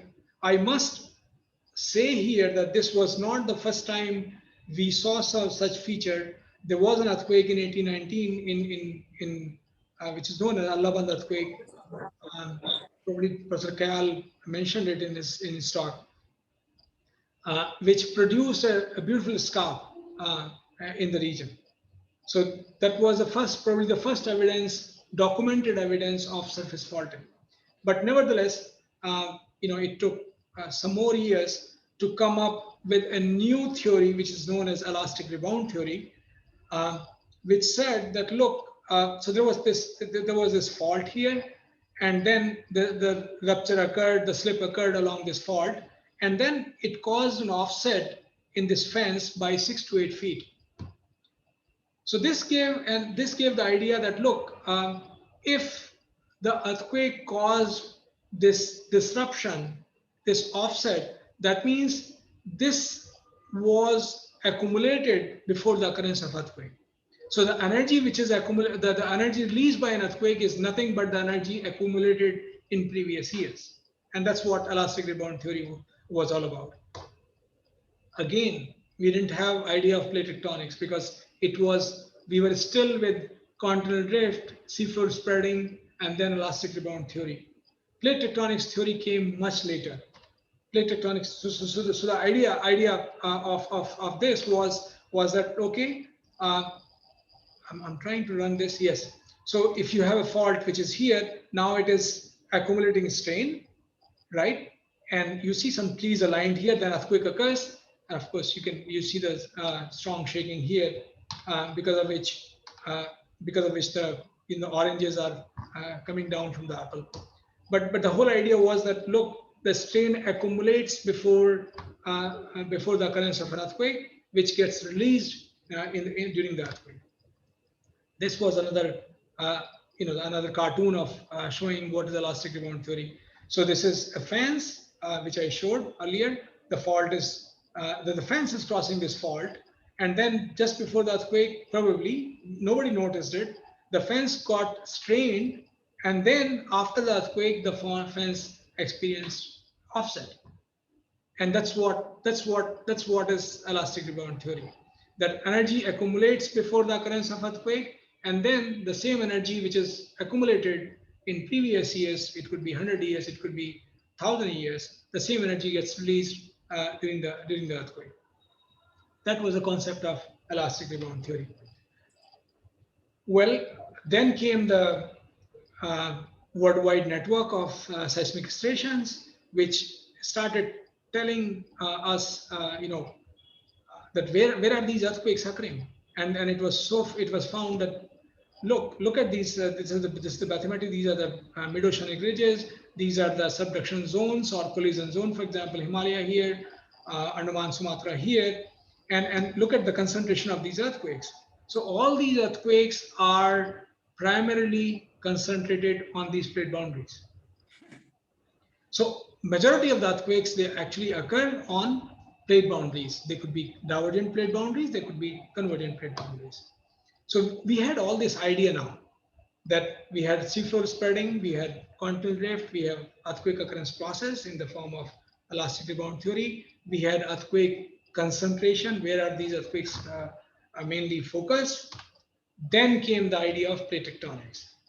That, well, look, it seems that because of seafloor spreading, all these continents which were together once upon a time, that's what seafloor spreading, that's what continental drift was telling us, that all these continents were together, and now they are moving with respect to each other, and then their interaction at the plate boundary is causing these earthquakes. So, for example, Indian plate here is colliding with Eurasian plate here and causing earthquake in Himalayan region, and you can call it Sunda plate here. Earlier it was Eurasian plate, but now we prefer to call it as Sunda plate because of slight difference in the motion between the two. So you have the largest earthquake which occurred in this part of the world, 9.2 magnitude earthquake of Andaman, Sumatra. So it's the interaction of these plates which causes these earthquakes. So that's what we learned slowly. That, well, India was once upon a time. That's what continental drift told us, that India was once upon a time was with Africa, and then started moving towards north, or mainly towards north at a higher speed in the beginning, and then it collided with Eurasian plate. Finally, there was Tethys Sea here, which disappeared with time. I mean, I'm kind of forcing you to visualize. Imagine all these rivers which were actually draining into Tethys Sea here, right? Which were all, all the deltas were here in Tethys Sea. It all disappeared, right? And then all these rivers now in the Himalaya, they're draining southward and going into in the Bay of Bengal. So that's, you need to visualize the whole thing. You need to visualize each and every component of plate tectonics with time. Now, this is all there in the books. This is all we understand. This is all is frozen in the rocks. This is all very nicely written in all the books. But my point is, how do we see plate tectonics happening now? Can I see it happening now? What are the evidence? And what are those evidence through which I can see it? Well, to me, the simplest example, occurrence of big earthquakes. I know that earthquakes can occur because of volcanic processes. Earthquakes can occur because of isostatic rebound. But then I'm talking about earthquakes which occur, majority of them occur because of plate tectonics, majority of earthquakes occur because of tectonic processes. So the moment you experience an earthquake, the moment a strain is released, you see plate tectonics happening, right? And that's what I want to emphasize upon. That go back to elastic rebound theory, which tells you that the strain released during earthquake is nothing but the strain accumulated in the previous years. And how did the strain accumulated in previous years? It occurred because of plate tectonic process. The plate tectonic process, which is extremely slow. I mean, imagine Indian plate moving at a rate of about 5 centimeters per year. Imagine the growth of your hair. I don't have hair here, but of course, imagine the growth of your hair. It's about 15 centimeters per year. That's quite fast. But imagine the growth of your nails. It's about 4 centimeters per year. So the plate tectonic force, plate tectonic motion is faster than growth of your nail. Plate tectonic force, plate tectonic motion on Indian plate at the rate of 5 centimeters per year is faster than growth of a nail. So if you can experience, if you can see the growth of your nail over a week time, because when you scratch, you feel hurt, right? Imagine almost the same amount of motion which is involved in plate tectonics. And that's what I want you to visualize, that it's not the small force, it's a huge amount of motion. 5 centimeters per year of plate motion is a huge amount of motion, which causes all these earthquakes. And every time when you experience an earthquake, a big one especially, please realize that this is all because of plate tectonics. It is all the frozen strain which was there in the rocks which got released during this earthquake. Even the strain accumulation process, as I said, that the process is slow, but nevertheless it is steady, and it's again because of plate tectonic forces. So the moment you experience, the moment you document this strain accumulation process through some measurements, realize that it's all about plate tectonics. I will now the way we do it is simple. You do have some indirect measurements which tells you about, which gives you evidence of plate tectonics. You also have evidence in terms of when you look at the rocks, you see some frozen deformation. So you do see evidence of plate tectonics.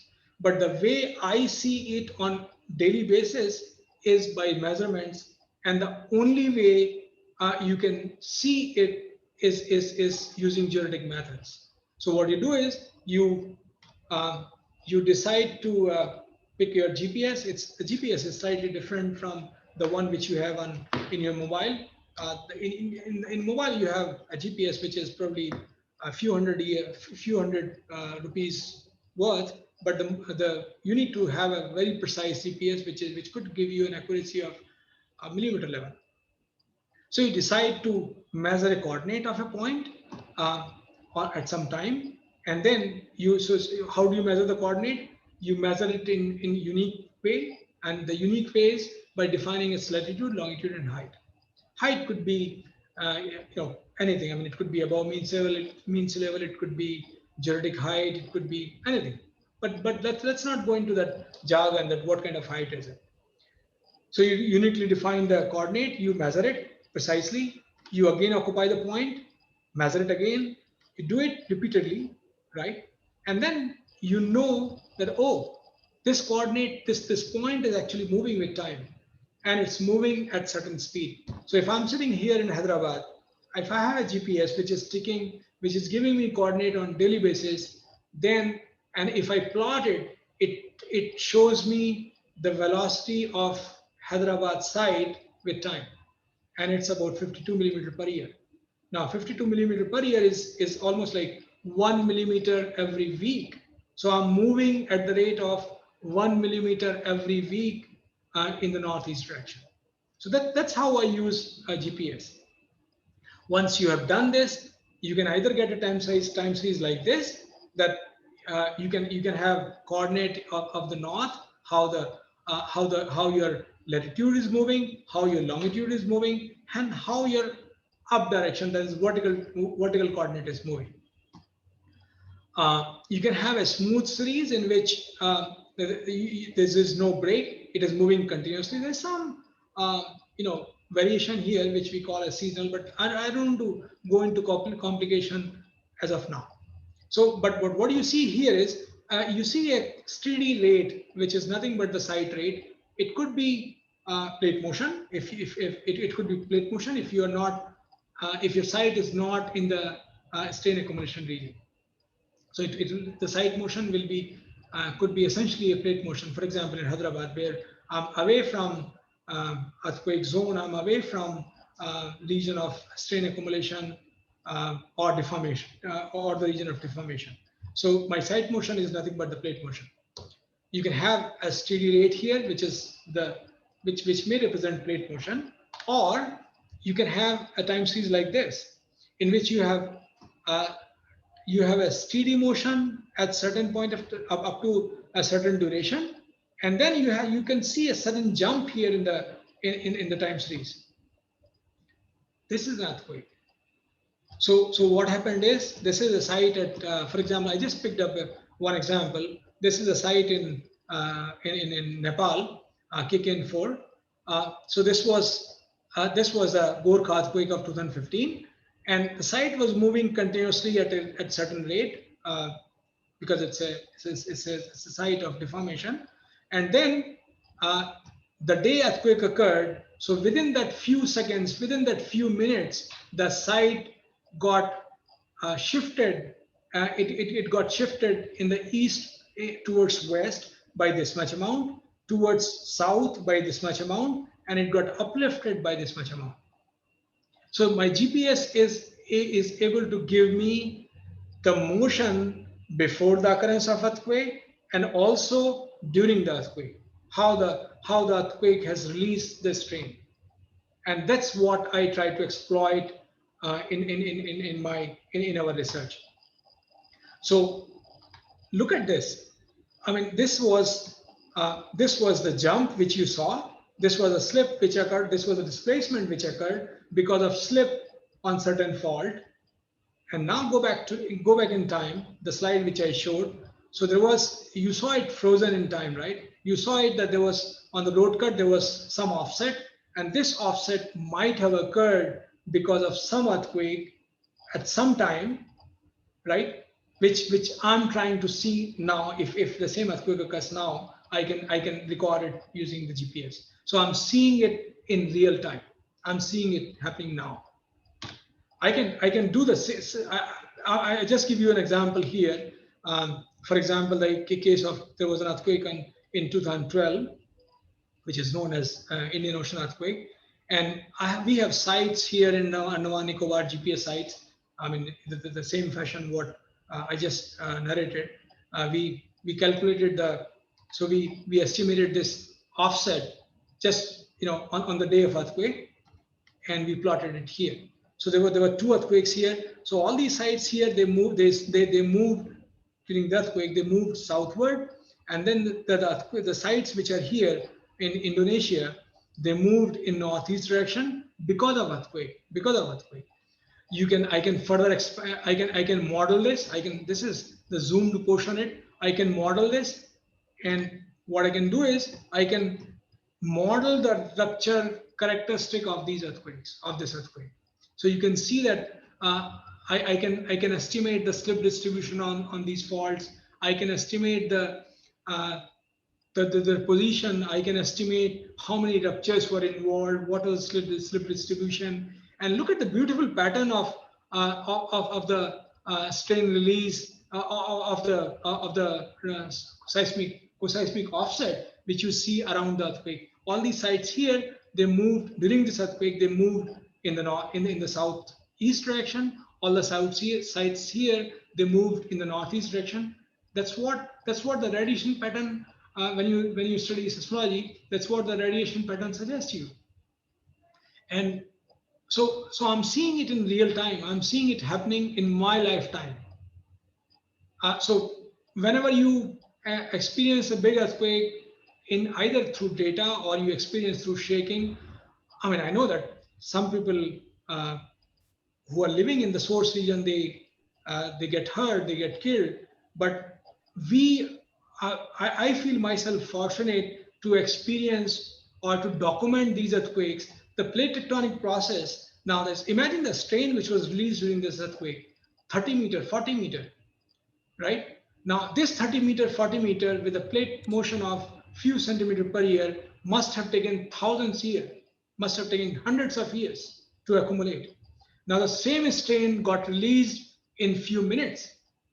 So the plate tectonic process, which happened over several hundred years, which causing accumulation, strain accumulation, it got released in few minutes. And I experienced it, we experienced it. That's how we experience plate tectonics. You can, this is another example for Gorkha, in which I'm showing it for a purpose because we used data collected by ISM Dhanbad. So there is a site here. Dhanbad is here, right here. Dhanbad experienced co-seismic offset during this earthquake. Although it was very small, 2 to 3 millimeter probably, but look at the site like Patna, Bhagalpur, Ranchi, all these sites, they experience co-seismic offset. And it's this offset which accumulated over years, which got released during this earthquake. And that's how I visualize plate tectonics. I can leave this with the slide with you, and you can read it later on. I mean, the whole point what I'm trying to make is that the process, although it is slow, it is steady, you may not see it, but you see it when the strain is released. And that's what plate tectonics is all about.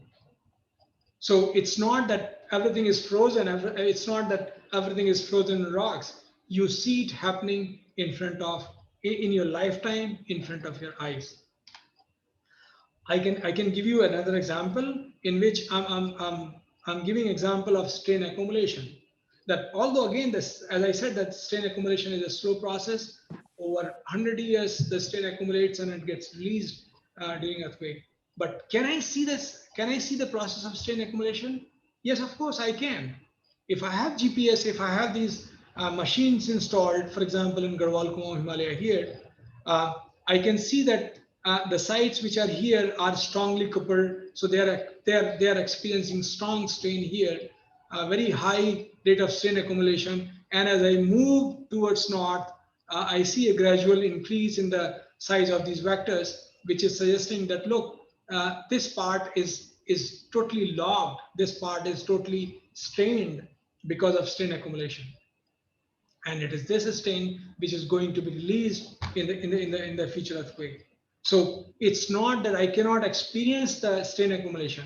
I can experience, I showed that I could see the strain release, but I can also see the strain accumulation, the process of strain accumulation. I can see it through data. And these are possibly the most evident, the most direct measurements of this process. The most direct evidence and the most direct measurements which can record plate motion, strain accumulation are these geodetic methods. I will stop it here. Don't worry. This is you can convert this into the map of locking. Okay, this part is all locked and it is experiencing strain. This part is all slipping nicely. So I know that all these earthquakes, as Professor Kyle showed, that all these earthquakes are Himalayan earthquakes are. You might have noticed that all they are confined in the frontal part of the Himalaya. So that's the region which is experiencing strain. And when again you go to the same road cut and you see this deformation here. Now imagine when these rocks were deforming, some of it, in fact, majority of it was released was released during the earthquake, and it's this deformation which remain permanent there, right? Some of the deformation, some of the strain which was accumulated remained frozen, but majority of it was released during the earthquake. And I think I'll stop here. I only want to emphasize that we keep saying that the process of strain, the process of plate tectonics is slow, and it takes years to accumulate strain. But the point I'm trying to make is you can actually see it. You can actually see it happening either through instruments using GPS, for example. When you're looking at offset, or when you're looking at the gradation in the displacement vector. But even if you don't have instruments, the moment you experience a big earthquake, you people, I mean, in Dhanbad, you must have experienced the Gorkha earthquake of 2015. The moment you experience that earthquake, the first thing which should come to your mind, plate tectonics. That the forces which were accumulated over 100 years in that region got released in a few minutes' time. And that's what plate tectonics is. Thank you very much.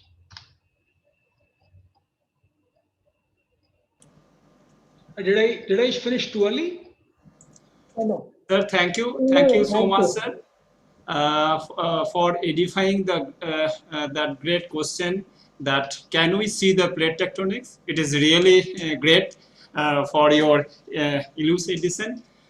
Your explanation was amazing. That worldwide network of your alignment on worldwide network of seismic stations, evidence of earthquakes, strain release, strain accumulation forces, that plate movements using state-of-the-art GPS data analysis. Sir, your talk leads to future avenue and different opportunities of research. It's really interesting. It opened a new horizon of research. Thank you, sir, once again. Thank you very much, sir.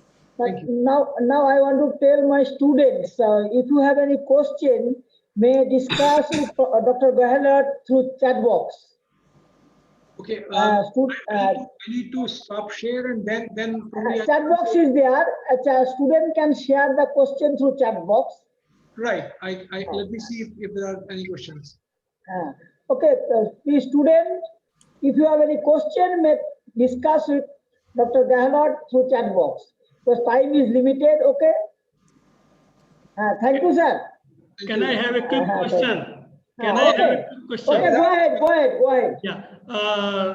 Thank you, Dr. Gehlert, for a very nice and simplified presentation. It's very nice. I appreciate it.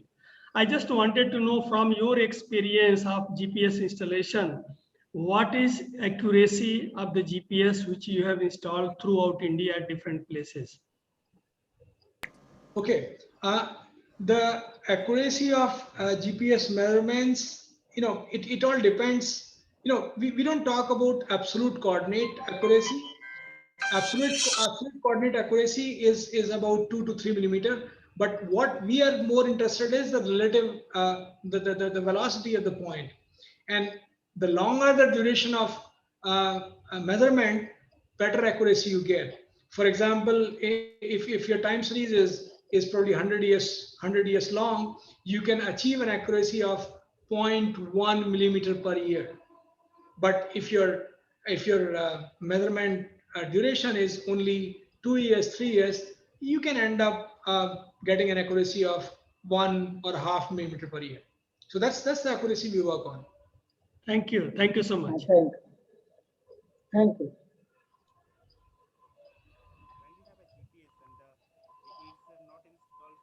Yeah, let's have some question was asked.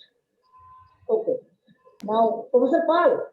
Sir, now it is over to Sai and Anuradha for our next that distinguished speaker, Sai. So you really gave us a new dimension in the way we visualize the tectonic plates. The strain accumulation explanation made us to realize that every earthquake we see is really the conspiracy of nature laid down hundreds of years ago. Thanks a lot, sir. Now over to you, Anuradha. Thank you, sir. Now, an investment in knowledge pays the best interest.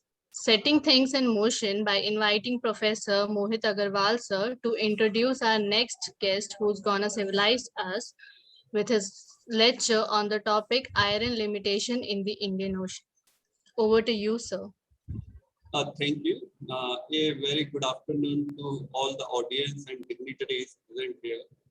It is indeed a great pleasure for me to introduce a leading scientist like Dr. Sunil Kumar Singh, whose immense contributions are truly invaluable. Since 2016-17, Dr. Sunil Kumar Singh is the director of the Council of Scientific and Industrial Research, National Institute of Oceanography, located in Goa. Earlier, he worked as a professor at Physical Research Laboratory, Ahmedabad, from the year 2010 to 2017. He completed his graduation in physics from the Banaras Hindu University in 1989 and master's in geophysics in the year 1992 from the same institute. He completed his PhD in the topic of isotope geochemistry from PRL in 1999. He was awarded postdoctoral fellowships from PRL and Petrographic and Geochemical Research Center, France, from 1999 to 2002. He also worked as a scientist from 2002 to 2004 and as a reader from 2005 to 2009 in the PRL Ahmedabad. He has more than 80 research publications in different peer-reviewed journals. He is known for his studies on low temperature elemental and isotope geochemistry, and his researches are reported to have assisted in widening the understanding of the evolution of Himalaya. He is recipient of many prestigious awards at national and international levels for his golden contributions. He is recipient of the National Geoscience Award and an elected fellow of the National Academy of Sciences, India, and the Indian National Science Academy. The Council of Scientific and Industrial Research, the apex agency of the Government of India for Scientific Research, awarded him with the Shanti Swarup Bhatnagar Prize for Science and Technology, one of the highest Indian science awards for his contributions to Earth, atmosphere, ocean, and planetary sciences in 2016. Now, I would like to humbly request sir to please improve our geophysical knowledge by your talk. Thank you very much. Thank you very much, Dr. Agarwal, for this nice introduction. At the outset, I would like to thank organizers for providing me this opportunity to talk in this elite forum. And I'm very much thankful to our own Chaubeji who invited me for this talk. I'm going to talk about a little bit ocean. Hope it is not out of place because I have seen since morning a lot of talks are there on plate tectonics and solid earth. But this is also very important to understand how the ocean is contributing to the whole scenario of plate tectonics, and also the climate is getting impacted by the ocean on short time scale and longer time scale. So I have decided to talk about the iron limitation in the Indian Ocean. Let me put my slides on. Here.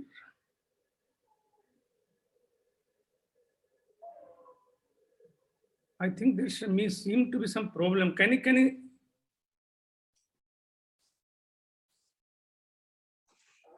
You will find a. Sir, there is a share screen option is there in green color. I actually did that. Yes, sir.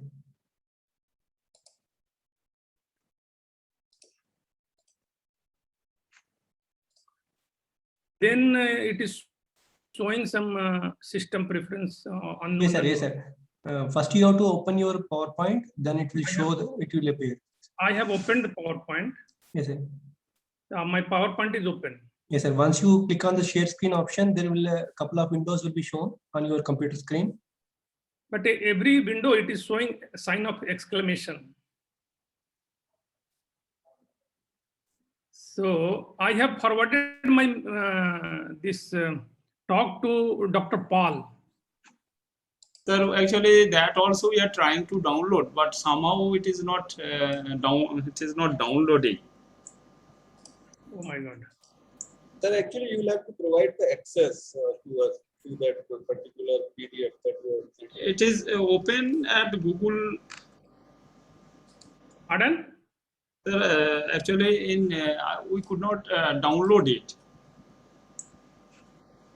Why? I have sent you that through email, and permission was given, no? Yes, Miss, I could only open it. Yes, sir. There is permission issue. Acha, so let me see. I just got a mail. Share an item. Just a minute. Share.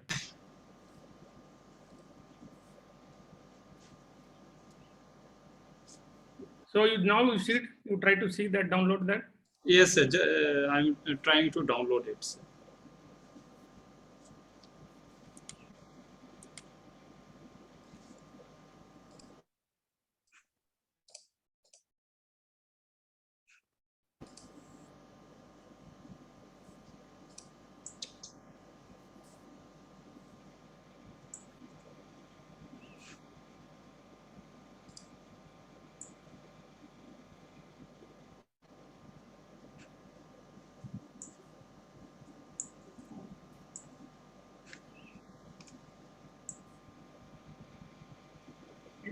Are you able to download? Yes, sir. It is. I could download in Google Drive.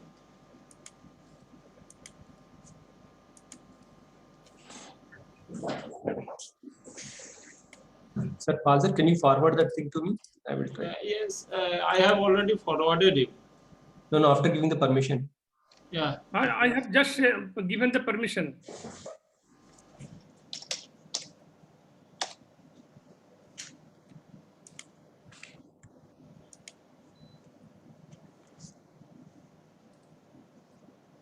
You want me to send it again?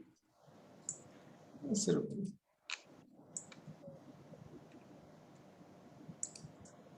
Sir, I have downloaded it. So what I will do, I am going to share my screen, and then you can start your presentation. And okay. Whenever you would like to change the slide, then just say next.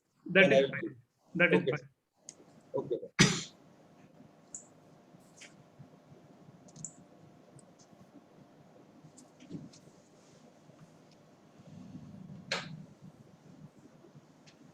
So could you see your slide? Yeah, slide? can you go in slide mode, means presentation mode?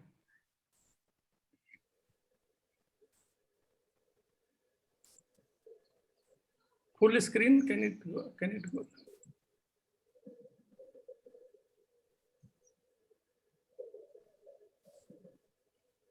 Yeah. No, last second one. Full screen mode.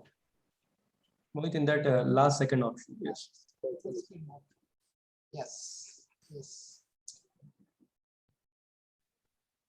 Yes. Yes.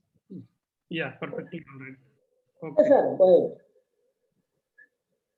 Thank you very much. Actually, I don't know why there's. Okay, no problem. You go ahead. No problem.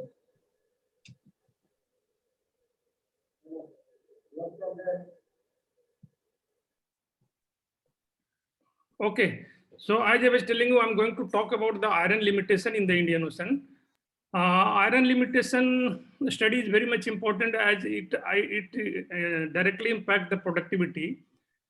When we're talking about productivity, then it will directly impact to the CO2 uptake, and hence it is related to the climate or temperature of our globe. So that is the reason iron study of iron is very much important in the Indian Ocean, and I will try to impress upon in next half an hour how it is important and how it has evolved with time. So next slide, please. So here you can see since beginning of the Earth origin, I am trying to show you this cartoon, and this as everybody knows, the Earth got originated at 4.56 billion years before, and moon was formed just after that, about 4.3 billion year back. And you know, because of formation of moon only, we have the seasonal impact on the Earth, because earlier Earth was wobbling a lot, and because of this formation, wobbling got stopped, and also we got the season. And you know how season is important, because of season only we are having this temperature contrast and monsoon and all those things. So it was very much important for our Earth's evolution.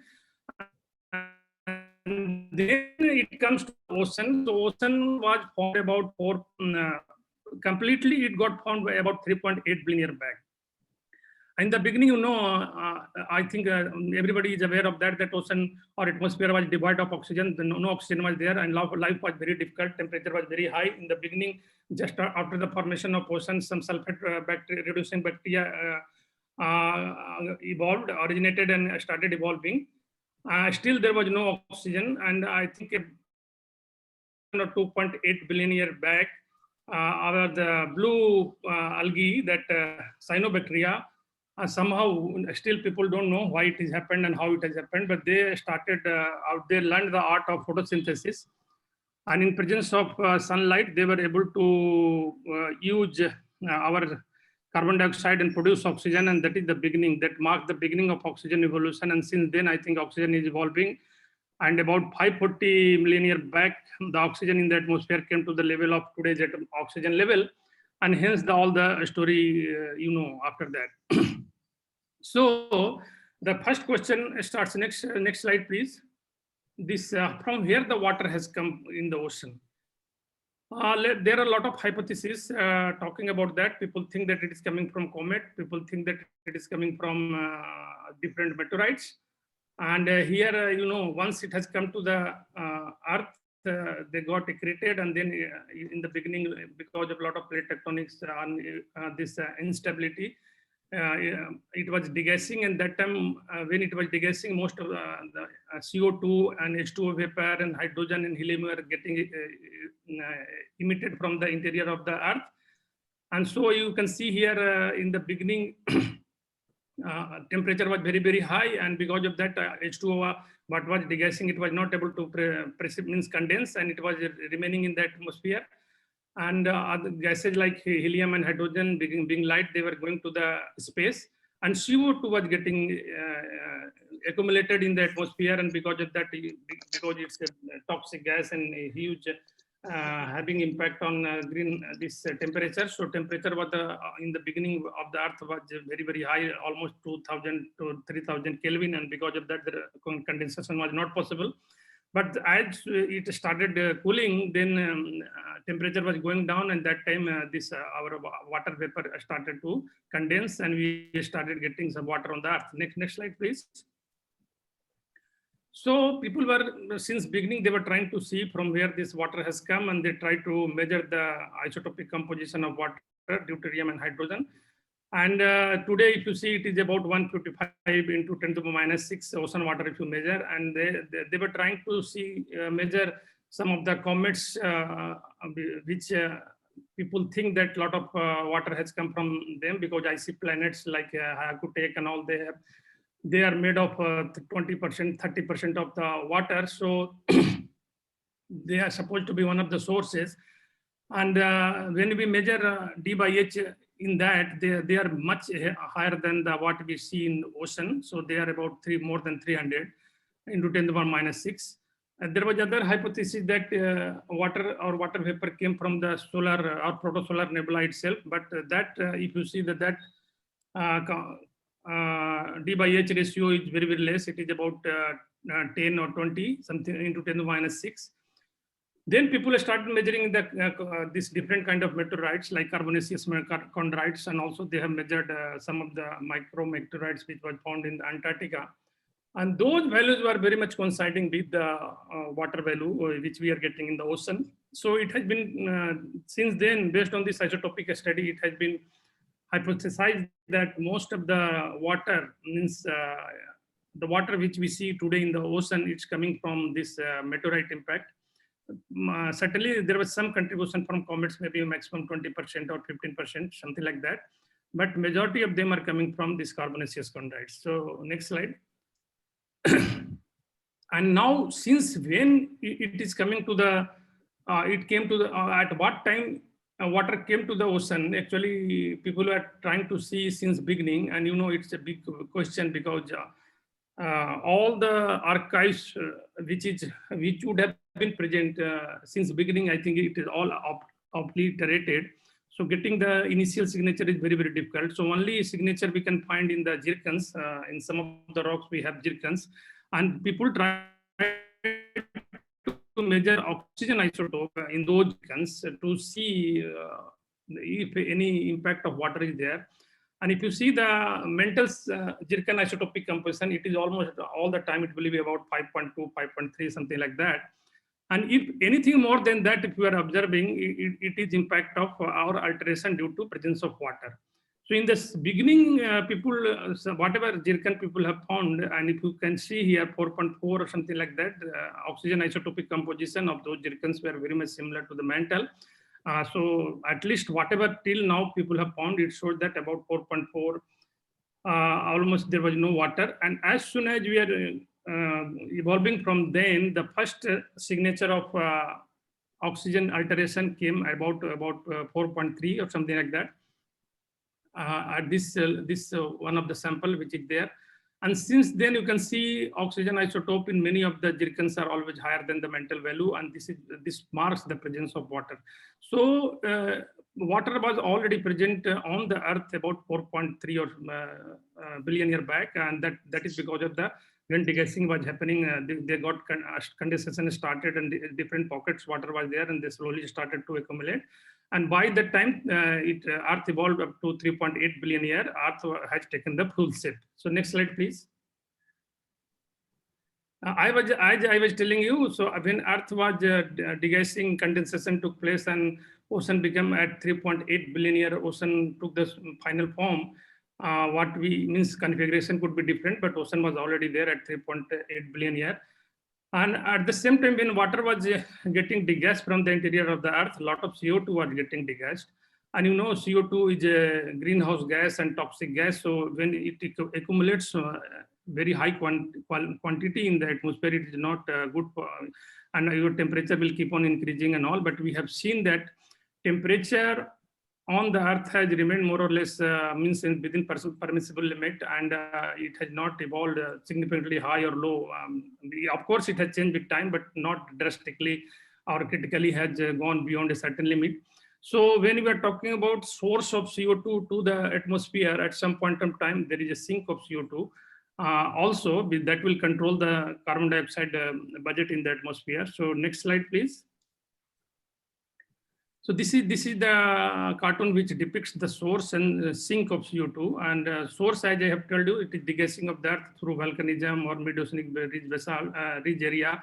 So CO2 is getting emitted from the ocean or interior of the earth to the atmosphere. At the same time, this CO2 is getting interacted with rainwater or water, groundwater, or whatever it is. And they are converting to carbonic acid. They are interacting with the rocks and getting converted to bicarbonate. And this bicarbonate going to the ocean, interacting with calcium present in the water, getting converted to calcium carbonate. And as a carbonate, they are getting precipitated on the ocean floor. And then as you have seen, a lot of plate tectonics is being talked. And that plate tectonics taking this calcium carbonate, which is deposited in the ocean floor, to the back to the interior of the earth, that is going to the mantle. So this is the whole cycle, which we call Wilson cycle, is completed. So CO2 is coming from the interior of the earth and again going back to the interior of the earth. And this controls the CO2 level in the atmosphere, and that is the reason we have a certain amount of CO2 always in the atmosphere. Next slide, please. So if you see in the beginning, when we were talking about the evolution of origin and evolution of ocean, so beginning you can see that when Earth was evolving or when ocean was getting formed at say 4 billion years back, so CO2 level was very, very high. It was you can see the partial pressure was almost 2 bars in the atmosphere, and then that time pH you can show that it was very, very acidic. It was 5.2 or 5.3. ocean water, and then as I was telling you, it started to sink. The CO2 was getting removed from the atmosphere because of the high temperature and because of reaction with the silicate rocks and different kind of rocks. It was getting removed and slowly it started decreasing. And now today you can see, today we have very low CO2, means just before industrialization we were having 280 ppmb, which has gone up to almost 400 ppmb, which we are talking about the small increase. This 280 to 400 we are talking about so much, but you can imagine when the pressure was 1 bar or something like that, or 2 bars, life would have been, anyway life was not there, but you can imagine the hostile situation it would have been. And now pH, if you see, pH has increased from 5.5 to now 8.2, and again because of the CO2 increase slightly this is changing, and we are talking about. So this is how the CO2 and pH has evolved in the ocean, and because of that, the chemistry of the ocean has changed drastically, which I will be talking about. And these all the processes which was happening in the ocean, they were getting circulated all over the global ocean through the ocean circulation, and that is this thermohaline ocean circulation. Next slide, please. So this is the circulation I'm talking about, which homogenizes the entire ocean. Actually, the deep water in the ocean forms in both the polar region, like your Atlantic and also Antarctic region. And these water masses, which is sinking because of formation of ice, this more saline water will be forming here, and because of low temperature, it will sink and it will move southward. And partly it will come to the Indian Ocean, and then it will go to Pacific, and again they will upwell in this area, and this water will be going back to the Antarctica, means Atlantic Ocean, and whole this circulation will be completed, and this takes about 1,000-year time scale. And this circulation is very, very important because it will transport oxygen and heat and nutrient from one part of the ocean to another part of the ocean. And like in equatorial region, we are getting more sunlight, and because solar radiance is very, very high here. So this the heat which is getting generated in the equatorial region, these ocean currents will transport to the polar region, and coldness of polar region will be distributed all over the world. And this controls in a way your global temperature, and also it is transferring nutrients from one ocean to the another ocean. And you can imagine if because of some reason you stop this ocean circulation, the ice in the polar region will keep on increasing. This ice it will keep on